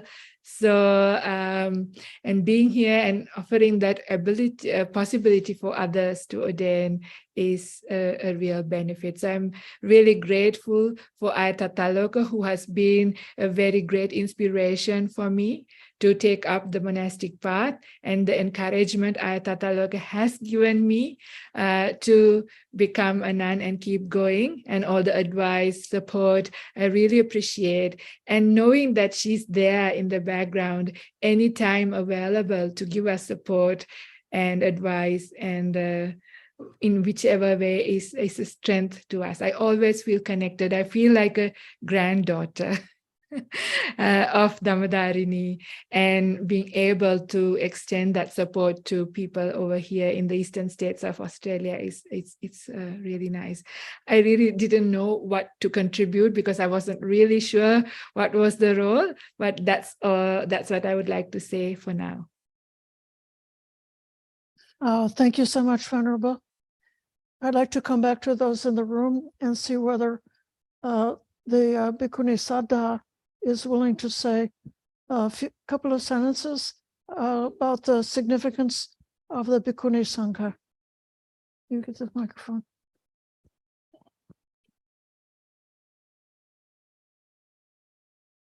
Your Bodhi, this yurt that we're sitting in, that's our Dhammadana Sala Hello? yurt, and then also the Buddha image here, where before Venerable Karunika, before she ordained, her oven-baked pizza party is what offered this yurt here that we're sitting in now. Supposed to be good for 5 years, but actually it's been here for 13 years now and still going good.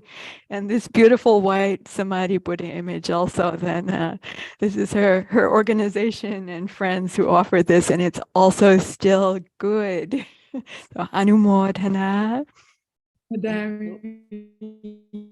am Venerable Sangha. Namo Buddhaya, Namo Ratanataya. Greeting to all. I am Bhikkhuni Sangha. I'm ordained at October 1st, 2021. Today I want to talk about the story Padayara Theri. No one could want to lose a children, husband, parent. Yes, she lost all her family in Savatthi by age 16 years old.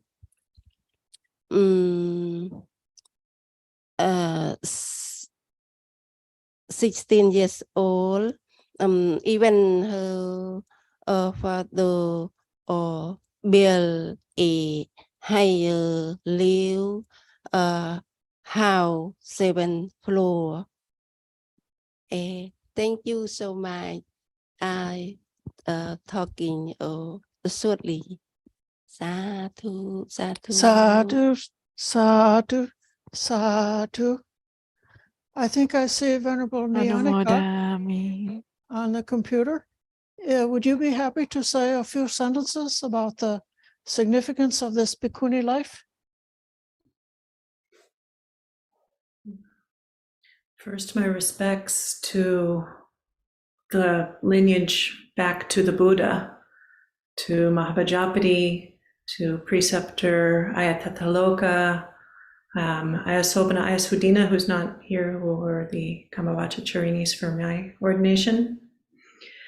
And the significance, the day of my Bhikkhuni ordination I felt like I landed in my body in a different way. I felt like I had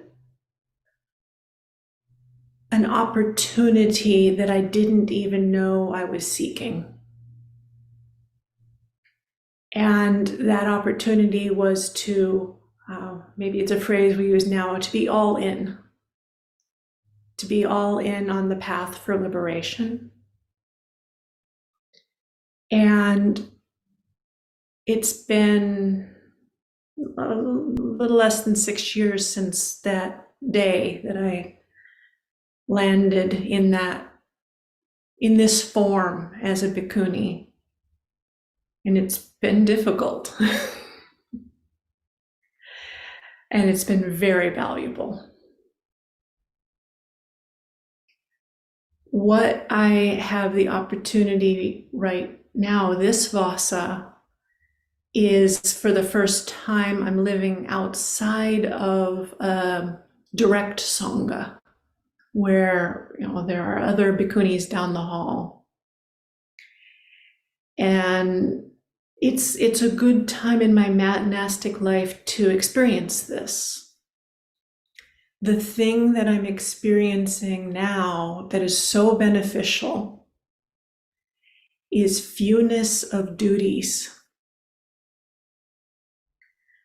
A forest that is amazing for practice.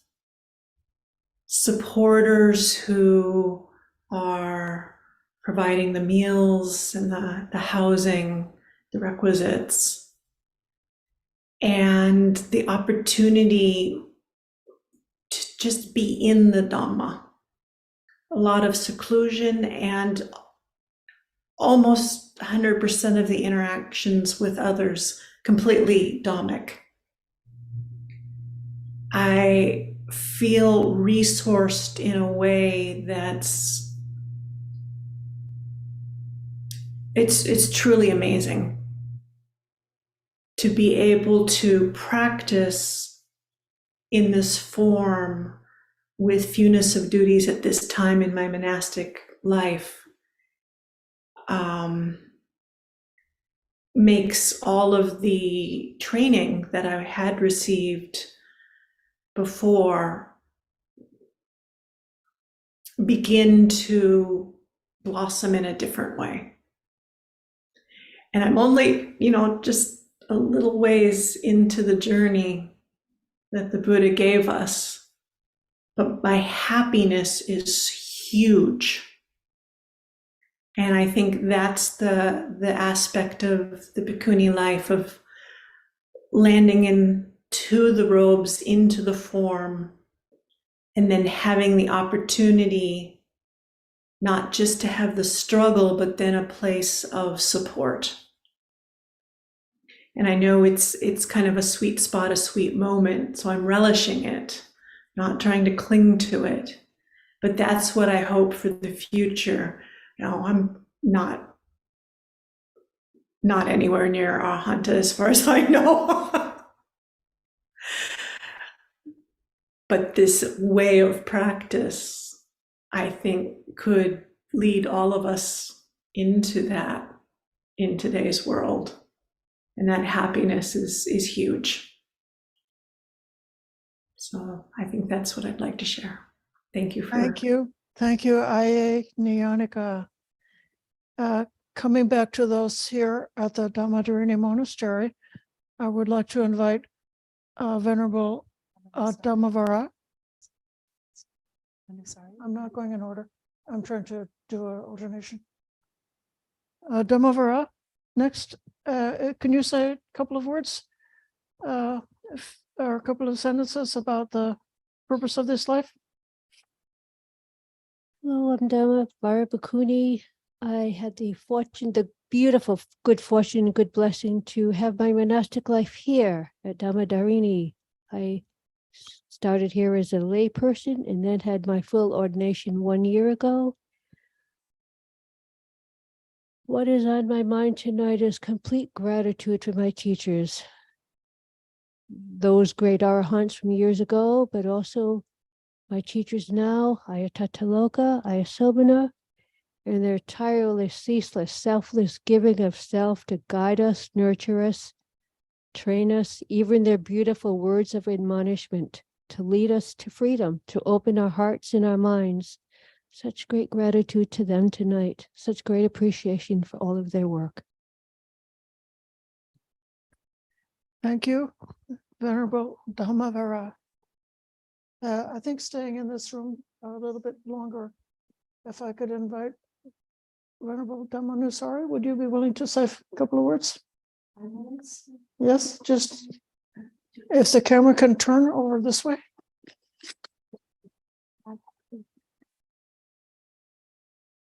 Namo Buddhaya, Namo Ratanataya. Blessing to all Mahatheri and Bhikkhunis around the world and all Dhamma friends. With triple germ greeting from Dhammadharini, Aranyabhuti, where I stay, at 2023 Vasa at Sonama's country and San Francisco, USA. I am Bhikkhuni Dhammanusari, ordained last year, September 11, 2022, with Mahatheri Ayya Tataloka.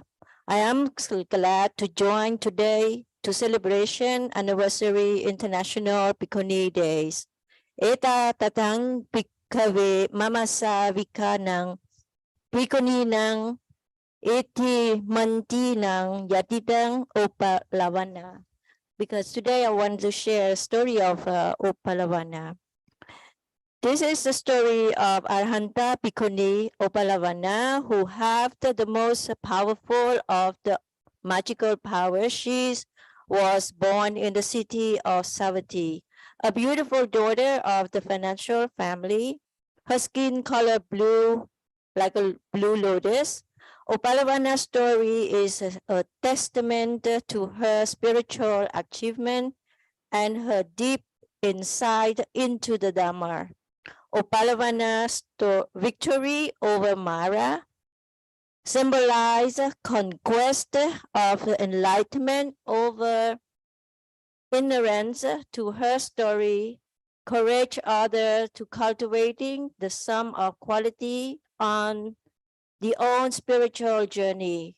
Advanced meditation to, like Opalavana, would have to develop a ability to enter the state of meditative absorption known as jhana. When I read and search about her story, I inspire how she never feared and after all suffering her hard time. It's recalled me when I was become to join the Sangha path. It just like Mara had tried hard to stop me and scare me because based on my country, no one believed women can join the Bhikkhuni. I reply some of them that I go for a better path and I try to practice the Dhamma, Vinaya, and practice on the monastery life. And I wrote more about this, but I believe it's time short. So I have know that all the Bhikkhuni and most Dhamma friends know about her story. So whatever I write today, I will stop and from here.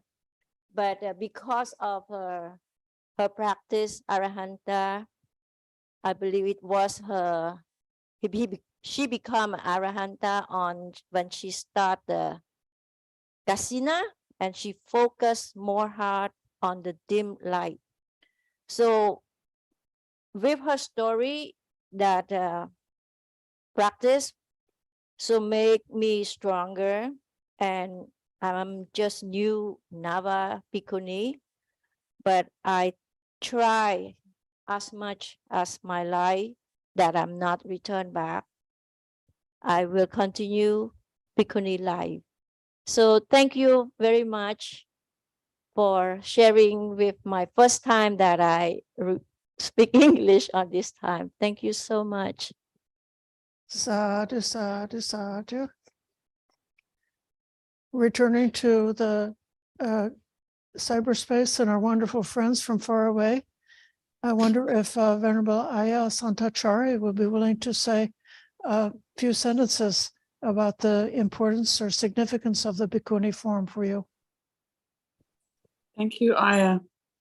Actually, I was thinking of you in particular when I joined this group, because I wanted to do an okasa to you, my Acharini, because of your great influence on me and my life in the holy life. So thank you, Ayya Sobhana. And then you were doing okasa to your Acharini. So I feel like, I felt like, oh, maybe grandmother is here now. And I feel very much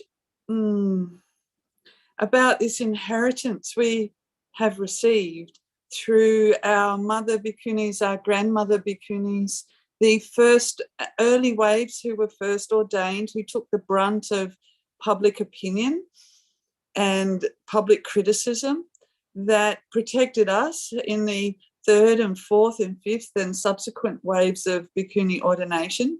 We have not received anything like the criticisms that our elder Bhikkhunis, such as Ayya Tataloka, Ayya Sobhana, Ayya Sudama, and others, received so much criticism back in the day, because they were somehow supposed to be more perfect than the Blessed One if they were going to get this precious ordination. And it is a precious ordination. A few years back, I went to see a highly respected meditating monk and asked him some questions about my practice. And his response so shocked me that it sent me to thinking about what the Patimokkha actually means to me, because I really couldn't explain it to him, and I wanted to be able to explain it. Because what he said was, was that the reason I was having meditation problems was that the burden of Bhikkhuni Patimokkha was way too heavy for me, and that I should renounce it and become a Siladhara, and that taking the Siladhara 10 precepts would be less a burden. And this was such an outrageous suggestion to me that I kind of blanked out in horror. And all I could think was, you would have me throw away my inheritance from the Buddha, the system that the Blessed One himself set up for us. You would have me throw away the Blessed One's system for a bunch of rules made up by a few modern monks? Get out of here. Are you kidding me? Like, really? What? So I kind of walked away with my mind just going, what? But naturally, because of that, I've reflected again and again, how can I explain what it really means to me? And it's this felt experience of a safe space, right? It's like when you're talking about refuge, the world is on fire. The world is a war zone, an active war zone designed to destroy our good karma. And without the protective fence of the Patimokkha, that war zone comes into our hearts, into our houses. But with the protective, it's like a force field. The Buddha's force field, that this Patimokkha protects us. It protects our life. It protects our practice. It protects our state of mind. And when I compare the life I have as a bhikkhuni to, I actually thought, well, you monks, you can't actually test for yourself that these 10 precept forms are actually good enough, like you say they are. So I actually tried the 8 precept form. I was in pink and orange, like really, whatever. So I tried that. And those women are not protected in the way we are. They do not have the supportive conditions that we have. It's not about status. It's about that space and place where we can be happy, where we can be karmically safe. Because it's the karma that's the safety, right? It's a karmic safe zone that the Patimokkha provides for us.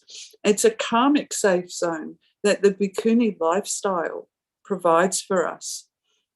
And the forms that got made up when we weren't allowed to be Bhikkhunis, the women stuck in those forms are not lesser women, but the form itself is a lesser form. It is just not as supportive. It doesn't have the same protective power. So I guess I should thank him for making me really reflect on how important the Patimokkha is for me. And I understand that in a town vihara, it's a lot harder to hold the Patimokkha as perfectly as it is in a forest setting. And I know that when I get to be in the forest, it's just that much easier. But nevertheless, it doesn't matter. Having a few chinks in my armor from time to time does not mean that I'm not going to value that armor. You know, if I've got a few pachitia chinks here and there and a couple of, nisagias or something, okay, I'm going to try and fix those chinks in my armor as best I can, but I'm not going to make the mistake of thinking it's not important, and it's not. A really super vital, important part of the Bhikkhuni life. So I feel a great deal of gratitude to those who passed down this Patimokkha to us, that it was still whole and intact, even if the Bhikkhuni life had been in hiatus for a little while. The system was not lost. The system was passed down, and I thank the bhikkhus for that, and I thank all of the excellent bhikkhus for their support in bringing back this lifestyle that is, was it perfect and pure like a polished shell? Oh yeah, thank you so much. And thank you to the seniors who took the brunt, who were the shock troops in this karmic war. Thank you, thank you, thank you. And I know you took some injuries. I know. Sadhu, sadhu, sadhu. Dear friends, I wish to respect the time and this very rich program that is planned. There's a few more important blessings coming after this panel discussion. So there are three monastics in the room here who will not have time to speak tonight, but I want to introduce them. Venerable Jutindra Bhikkhuni is at the far end. She ordained at the Ananja Vihara this year, receiving the full Bhikkhuni ordination.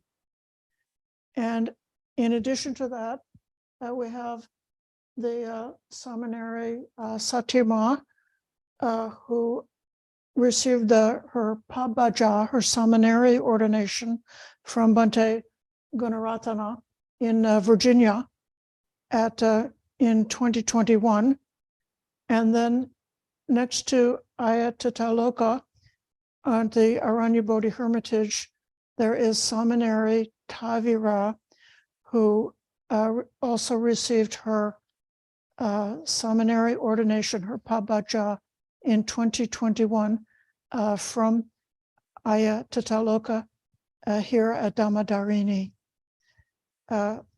This is all the time we have left. I feel that I was worried about filling the time, but we could have spent a whole other hour with a delightful conversation among the Sangha and those who joined us from afar.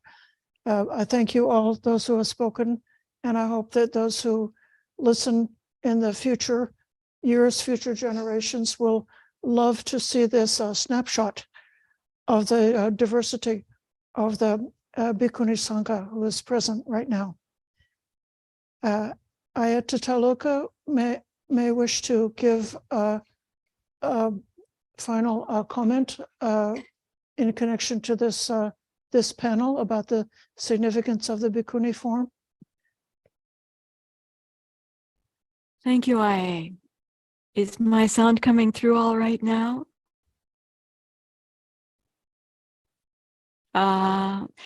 So I'd just like to mention with regards to our theme from going forth or pabaja to Arahanta, of course, for this annual anniversary, then this time right now is then we think about the anniversary of not only the ordination, the going forth and the ordination of the first Bhikkhunis, but then also with this last half moon, lunar quarter, Uposita yesterday, and also the Arahanta, Arahata, Papuna, and Arahata Pala of Mahapajapati Gautami Theri. And I'm reflecting on the passed down words of the Buddha and the Venerable Ananda related to going forth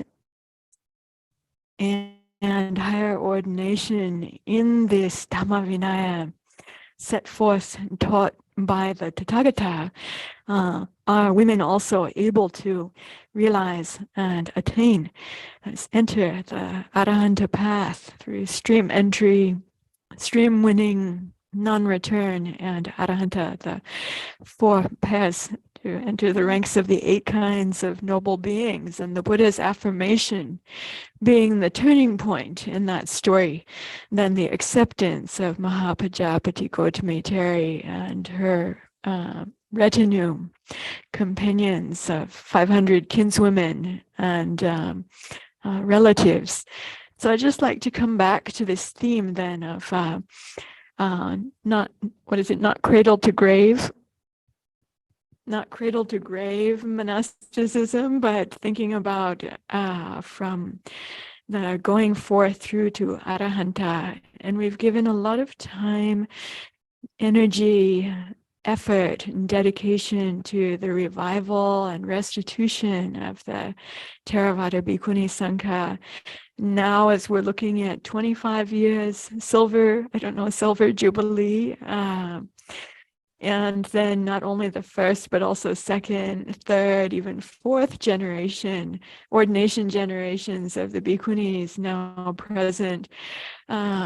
I'd really like to think about this, from going forth to the Arahanta part, and how in what we're doing, giving focus on ordination is still and will continue to be important. But I'd really like to think about also cultivating, supporting, developing, and establishing the conditions for, as we see in our Theravada Bhikkhuni Sangha, particularly in forest traditions and insight Vipassana traditions, it is considered that there may be those in the Bhikkhuni Sangha still now who are Arahantas or saints, sages, noble beings. And I'd really like to see, if possible in my lifetime, at least a few, if not more than a few, amongst our Bhikkhunis who also would likewise be so considered amidst our Sanghas. Then this seems like this would be truly worthy, or I should say all the more worthy.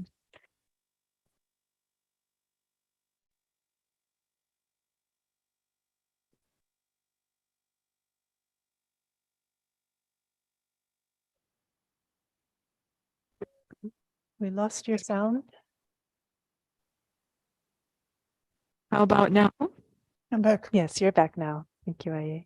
Okay, thank you. I'd like to say that I requested Ayya, who used to make great polls for us here at Dhammadharini, to find out which teachings our Sangha was interested in and what we'd like to focus on in our long retreat times, to make a poll for our contemporary Bhikkhuni Sangha, like checking in at this juncture now, this 25-year anniversary of the revival of dual all Theravada Bhikkhuni ordinations. And the first 3 Theravada Bhikkhuni preceptors then being appointed and beginning to act as Bhikkhuni preceptors, their existence, their presence in the world once again. This poll is to take a temperature check. Where are we at now in our personal practice? And where is the Theravada Bhikkhuni Sangha at now? What's working? What do we feel like would be good to reduce and eliminate or give rise to? What would be good to continue to develop and bring to fruition? And and Yannicka has kindly prepared this at my request, and I hope we'll be able to share this then on this occasion of our 13th International Bhikkhuni Day and 2607th anniversary of the founding of Bhikkhuni Sangha, and also of the first, we don't know if she was the first Bhikkhuni Arahanta, but Mahapajapati Gautami's anniversary of Arahatship. So we'll be sharing that with you and invite your contemplation, your consideration, your sharing your thoughts. I'll end there, and I just want to really give my heart of blessings to everyone, rejoicing in what we've seen, where we're at now, what is good and virtuous in this, wishing that that be developed together with all of the factors of awakening and brought to complete fulfillment of our heart's inclination to liberation, the ending of all suffering, the deep view and vision of the Dhamma, and of the most excellent happiness possible in all these incarnations, that is of Nibbana. Sadhu, Dedication. sadhu, sadhu. Now I'm going Thank you kindly for your patient listening. I'm going to call on Sampuna Sherry Gent, who is going to speak to you on behalf of the supporters of Dhammadharini, especially a group that's called the Inspiring Generosity Group, who have been friends to our community for a long time. If Sherry can come online, and if we can spotlight her. There we are. I'm here, and I just want to say how honored I am that you asked me to come and speak. And secondly, how much I have been inspired myself by hearing all the stories of how important the Bhikkhuni form has been for each of you. And also the stories of many of you who are located worldwide. Several years ago, I had the opportunity to attend the Sakyadhita conference in India, and I know I learned so much there on how far the Bhikkhuni Sangha has evolved and how important support from the lay community, in addition to the Bhikkhu Sangha, is in order to maintain the Fourfold Sangha. So I feel like I'm kind of addressing the choir, know what the struggle is. So I was asked to share a bit about things that I have enjoyed participating in and donating as a founding board member, since I've been with Dhammadharini from the very beginning, and met Ayya Loka probably around 2002 or 2003 at Wat Buddhanasaran, and then helped to support the things of what you see now. It's only been through continued lay support that we've managed to get to where we are now. The reason I have in my background the stupa located at Aranya Bodhi is this was a very inspiring dana activity for me, pointing out that dana is not only in the form of money, but also in the form of volunteering, and providing physical support to provide the requisites for the Bhikkhunis, as well as helping to build community.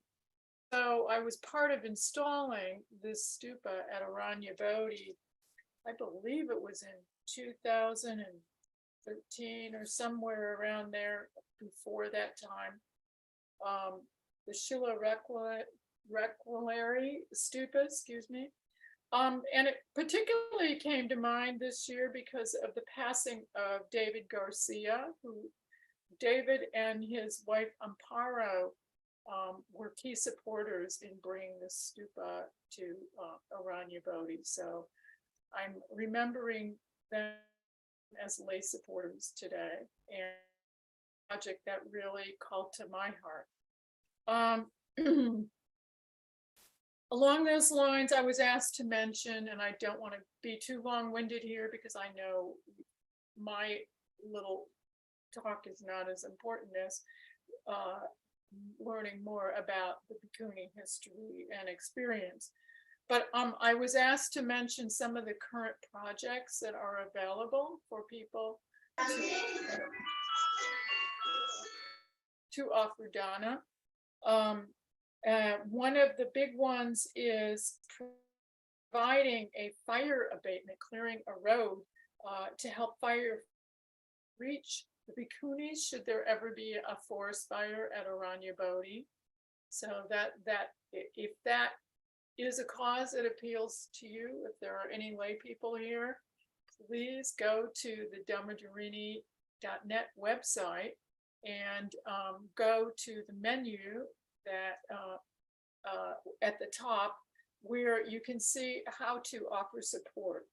And you'll see that listed as one of the main projects that we're hoping to achieve in the coming year.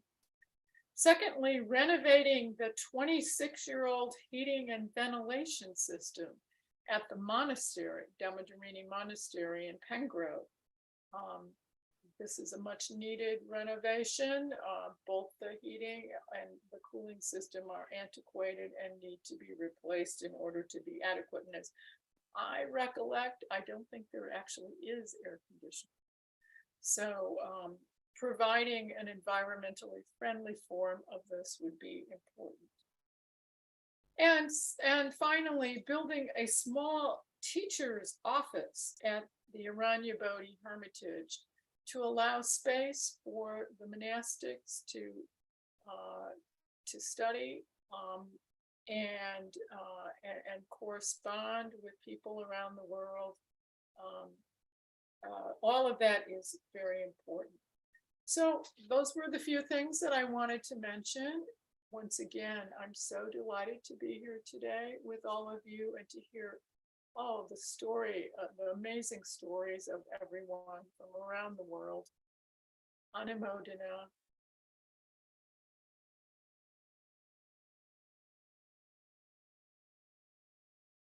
For being a good Dhamma friend for a long time. You and Supatra, I see Supatra is on here. I think I met you 20 years ago.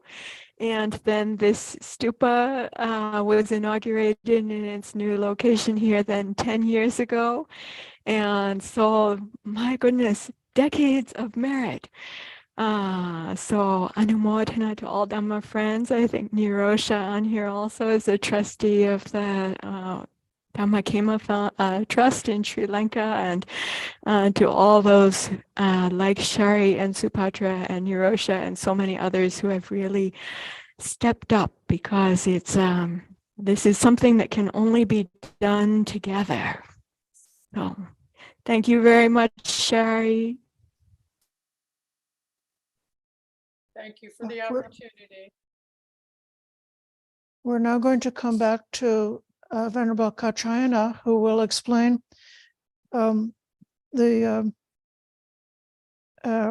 special portrait of Ayya, which is going to be officially inaugurated.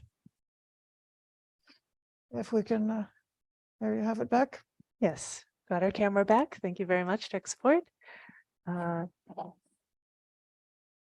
So Our final section before our closing for the evening is actually a follow-up to our last event, which commemorated the 100th anniversary of Ayya birth on August 25th this year. If you need a refresher on the life of the late pioneering Bhikkhuni Ayya, who ordained in 1988, you can check out the live stream of last month's event. I'm going to put that link in the chat. Moment.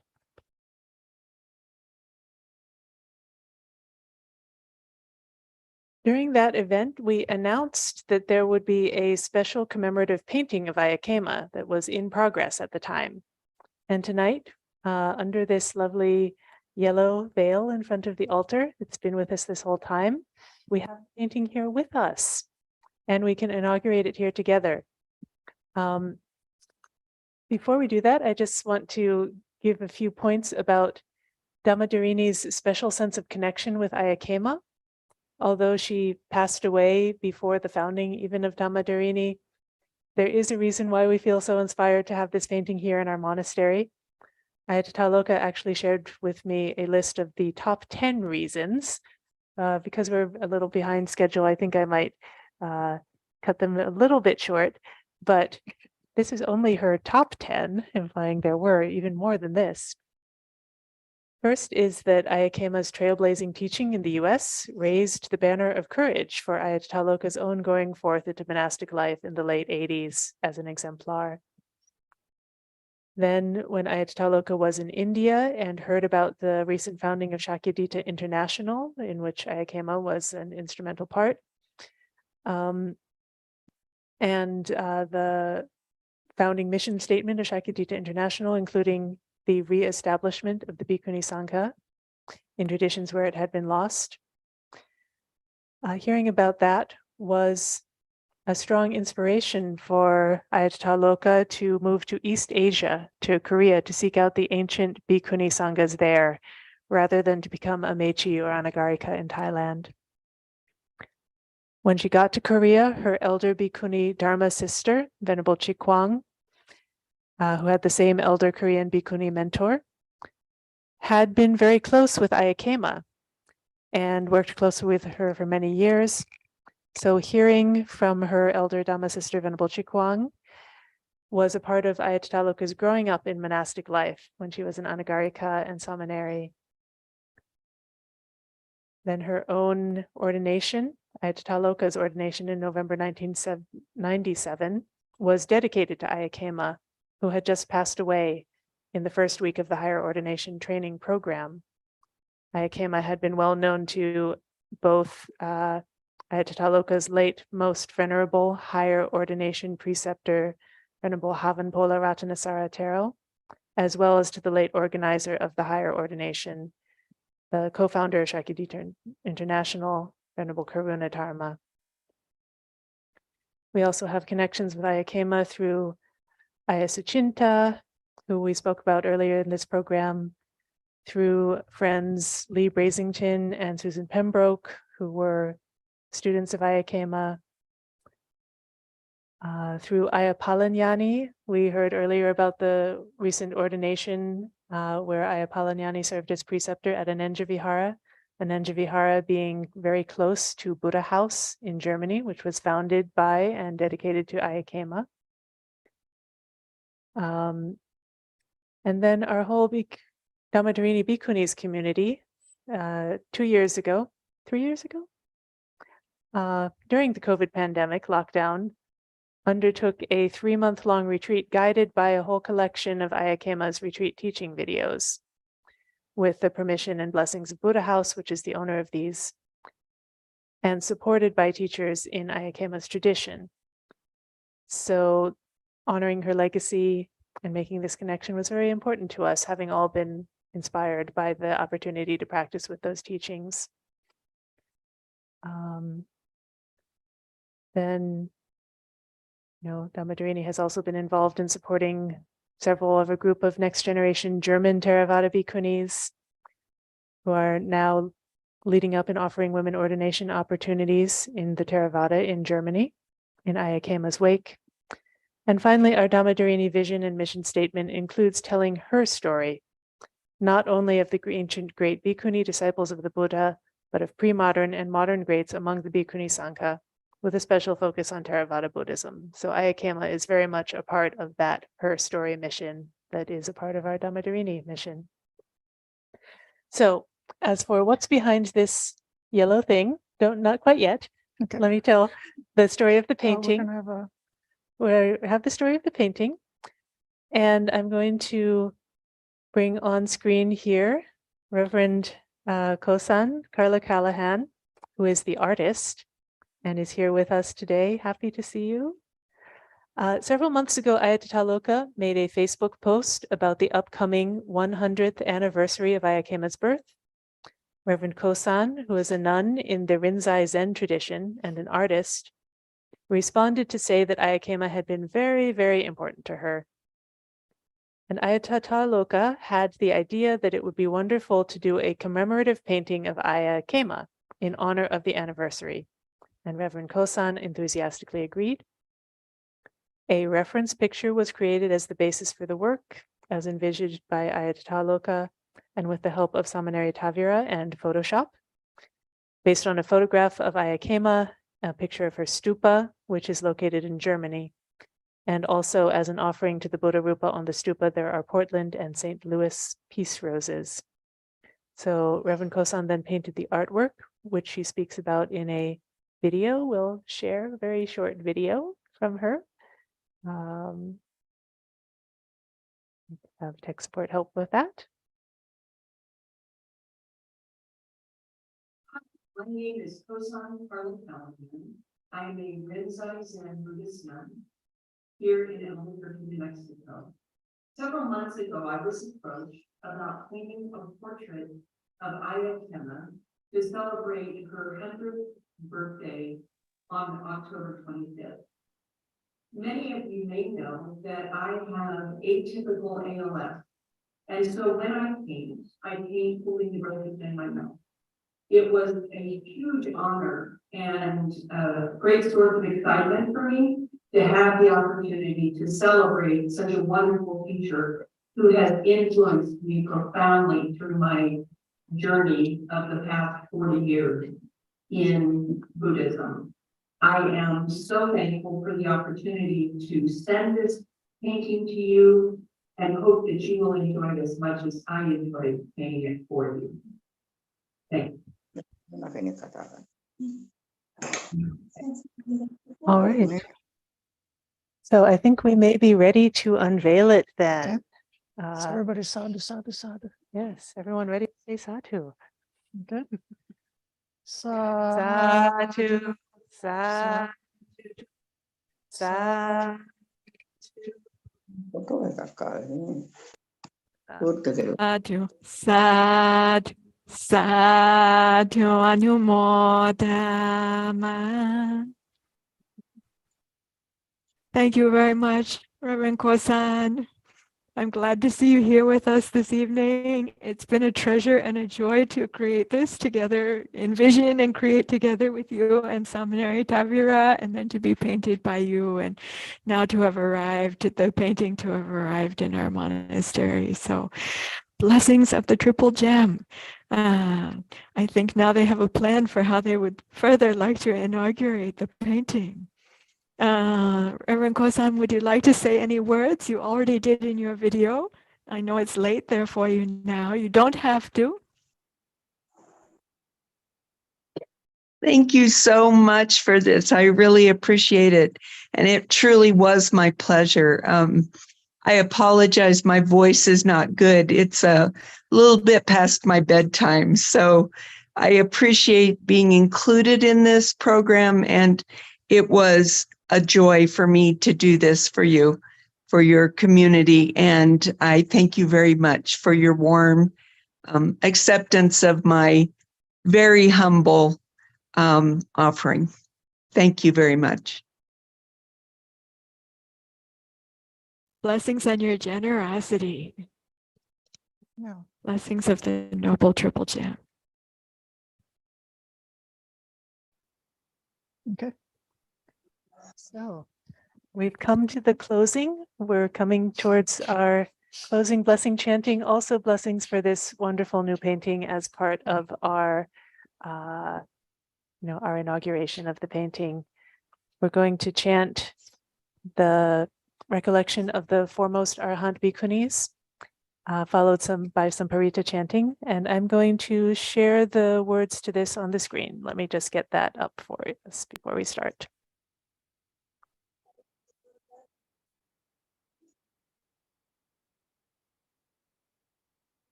Okay. And we will turn off these mics and use the other mic. Okay. So.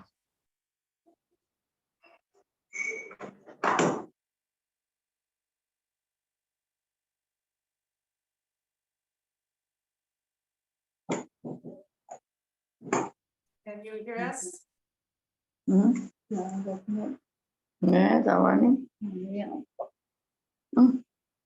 Namo tassa bhagavato arahato.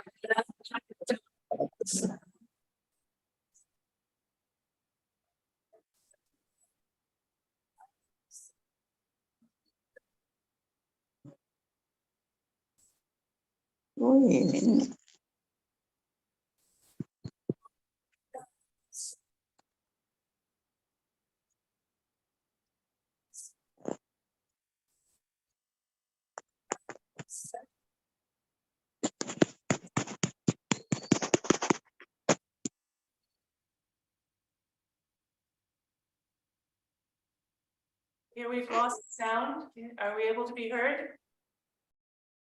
Did you turn on the mic on the switch on the mic?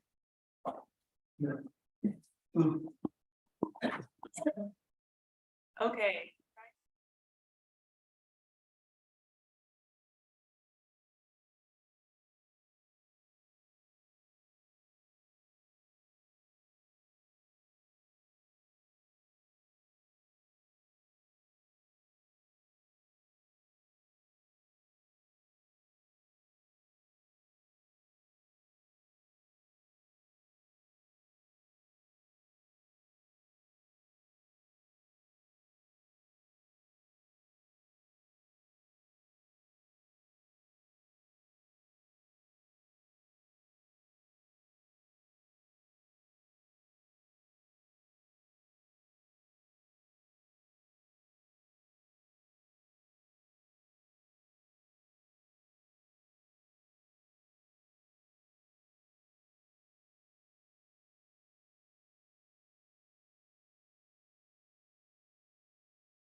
Sorry about this.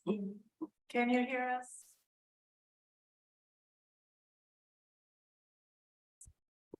Okay, you can hear us now? Decent sound quality? Yes? All right, it seems to cut out with the chanting. So maybe we're too loud. Can you turn down the gain a little bit? Okay. Mic a little bit farther away because I think you might be too loud and overloading the mic. The mic is across the room from us, so I think maybe the gain is too high. If you turn down the gain, that's the little thing at the top. In the Zoom, if you select the option for musician sound. You don't have it some.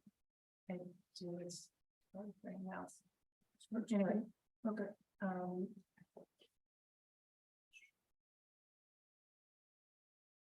Okay. Yeah. Take 3. Namo tassa bhagavato arahato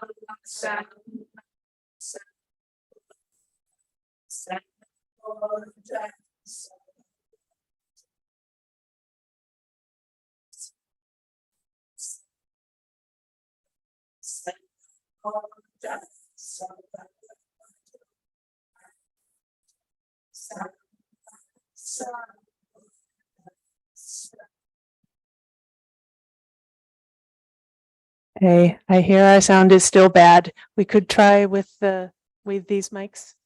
All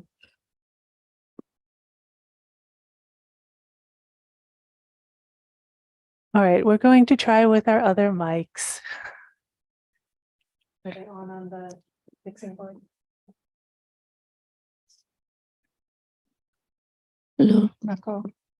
Nako ekang ye Wasatana twe satane natin satane nashatar satane atako piyo wabi Atako biyo waya Bhikkuniya namasavikam sawanang kayana sawang ceto vimutang panyang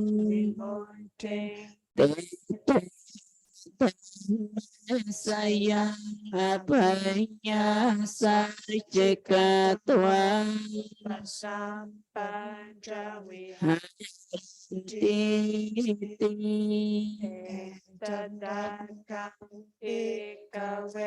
Mama sawikanang bhikkhuni nang ratanyu nang yatitang mahapajapati kotami etatakang bhikkhave Bhikkhuni nang mahapanya nang yatitang kema etatakang bhikkhave Bhikkhuni nang atimanti nang yatitang apalawana etatakang Bhikkhuve mama savikanam bhikkhuni nang Vinaya daritam Padajara etadagam Bhikkhave mama savikanang bhikkhuni nang dhammakatikanang yatitang dhammatina etatakang bhikkhave Bhikkhuni nang jayinang yatitang nanta etatakang bhikkhave Bhikkhuni nang aratawiriyanang yatitang sona etatakang bhikkhave Bhikkhuni nang tapacakokanang yatitang sakala etatakang bhikkhave Bhikkhuni nang kepapanyanang yatitang padakandalakesa etatakang bhikkhave Bhikkhuni nang papeniwasang anusaranti nang yatitang patakapailani etatakang bhikkhave Bhikkhuni nang Mahavinya patana yatitang Kaccayana etatakang bhikkhave Bhikkhuni nang lokasivarataranang yatitang kisah Kotami etatakang bhikkhave Bhikkhunis Sathati Mattanang Yatitang Sengkalamatati Mahakaruniko Nato Itaya Sapapaninang Pore Tua Parami Sapang Imuatamang Etena Sakyawachena Hotate Jayamangkalang Jayanto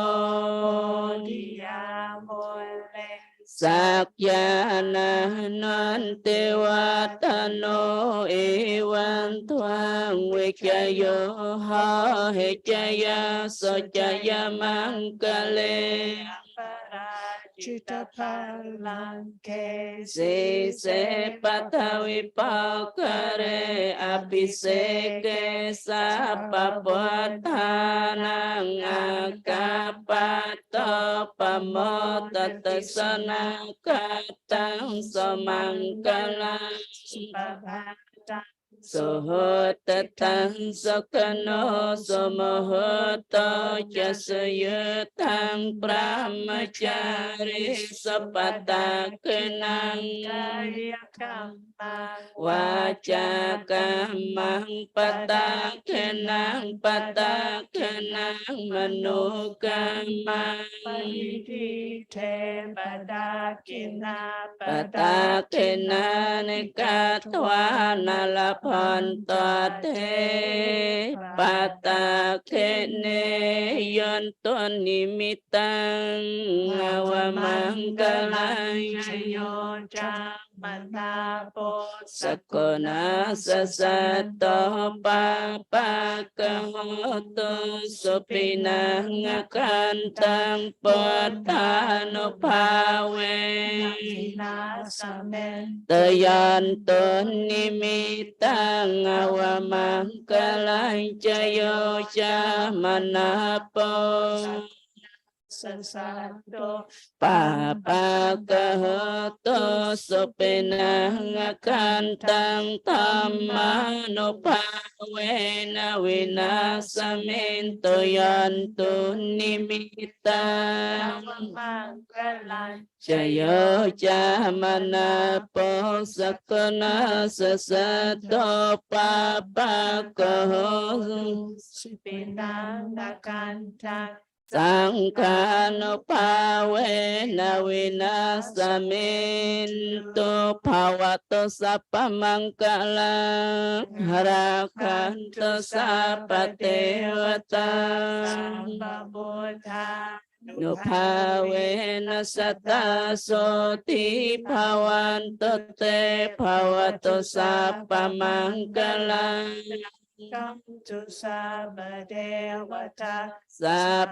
Sapatamano pawena satasoti pawanto te pawato sapamangkala Sapasangkano pawena satasoti pawanto te. Dear friends, thank you for your patient listening and participation.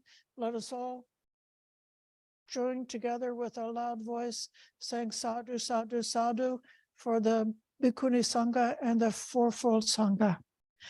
Sadhu, sadhu, sadhu. All those on the Arahanta path and Arahanta fruition, may that be so for us as well.